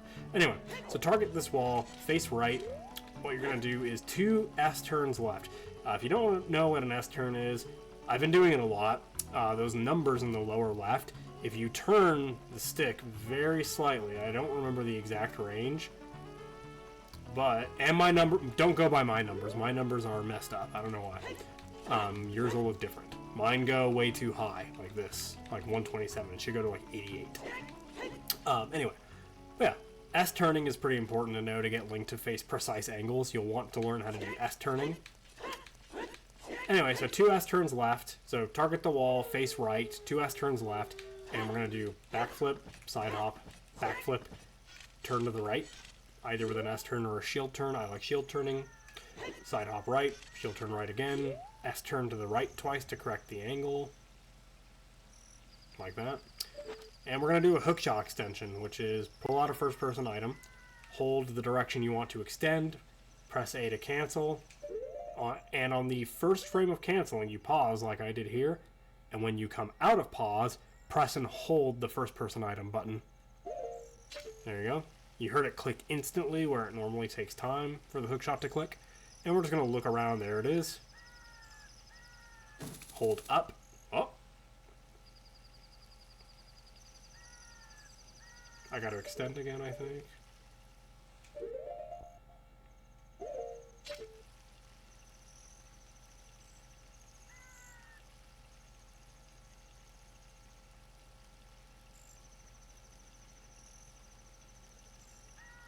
Where is it? There you go. So you can cross the desert with just the hook shot. So you want multiple ways to deal with situations like this, so you're not just like stuck if you don't have your favorite one. There's even a hover boot solution by recoiling off of that rock over there with like a crouch stab. I don't know exactly how to do it, but it's not hard. But yeah, that's kind of the idea. You just want multiple ways to deal with situations. Getting into desert, that's a big one. Jabu is adult, that's another. Bottom of the well is adult, that is another. There are multiple ways to do BOTW as adult. The way that I prefer is the OD clip, which is, to be fair, it's actually kind of hard to do, but once you've practiced it, not so much. Let me just demo it real quickly here. I even get to show you what I was talking about with angling off of weird walls. So this wall, if you walk up to it, it's very hard to target. I actually got it there for some reason. For some reason, I'm getting it. I don't know why. There, I didn't get it there. But if you roll and then target, you'll get it every time. So you target that wall of the well, come into this corner, just do a regular slash, not targeted. Wait for him to recover. Target, side up right twice. Turn right. You're going to side slash and walk backwards. That's like the first step is all of that. You're just going to hold the A button the whole time. You're going to buffer frame by frame until the first frame he falls off the ledge. It is very noticeable when he does this, because you'll see the camera shift. It's the frame after this. That or I'm 2 off. Yeah, I'm 2 off, so it's the frame after this. There you go. So, once you're here, hold up, press target as you come out of unpause lag. Like that. That was too long. It should just be 1 frame. I did 2. So this won't work. But, if you do it right, you just hold down the whole time. Then when you land like clipping out of the wall right around here somewhere. Then from there, you just angle to the left. If you first person and try to change your angle, watch your mini-map. Link doesn't turn, like, quickly. He has, like, Resident Evil tank controls in here or something. I don't know what it is. He is like a tank. Anyway. That's one method you could do. The other method is a bomb chew clip that you can do.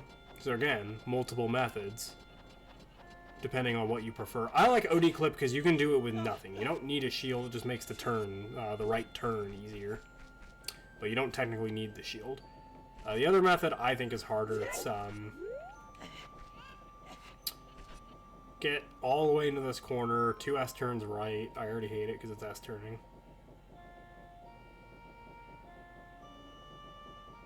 Roll twice. Pull a chew and back walk at the same time until you fall off. Climb up. You're gonna do... Ooh, this won't work, but this is the idea. Is right here you would target and clip out, and you would just wait and hang on the ledge. The bomb chew would hit you at this angle. You would be flying at this angle, but out of bounds. And you would fly into the loading zone for the well. That's the idea. Anyway, just kind of another idea of, or another example of multiple solutions. Like, No Logic is full of that. Like, multiple item combinations to deal with one situation. And I would recommend just anytime you get stuck, like, on a particular thing, just write down what room it was you were stuck on, like, what you couldn't reach. That's usually the problem you're going to have is, I couldn't reach this thing. And if that comes up, just see what people have to say about it. There are so many different ways to approach so many different situations like that in this game. It's unreal. But yeah, it's been 3.5 hours. I think that's about enough. I'll go ahead and put this up, and hopefully you guys get something out of this. But yeah, thank you very much.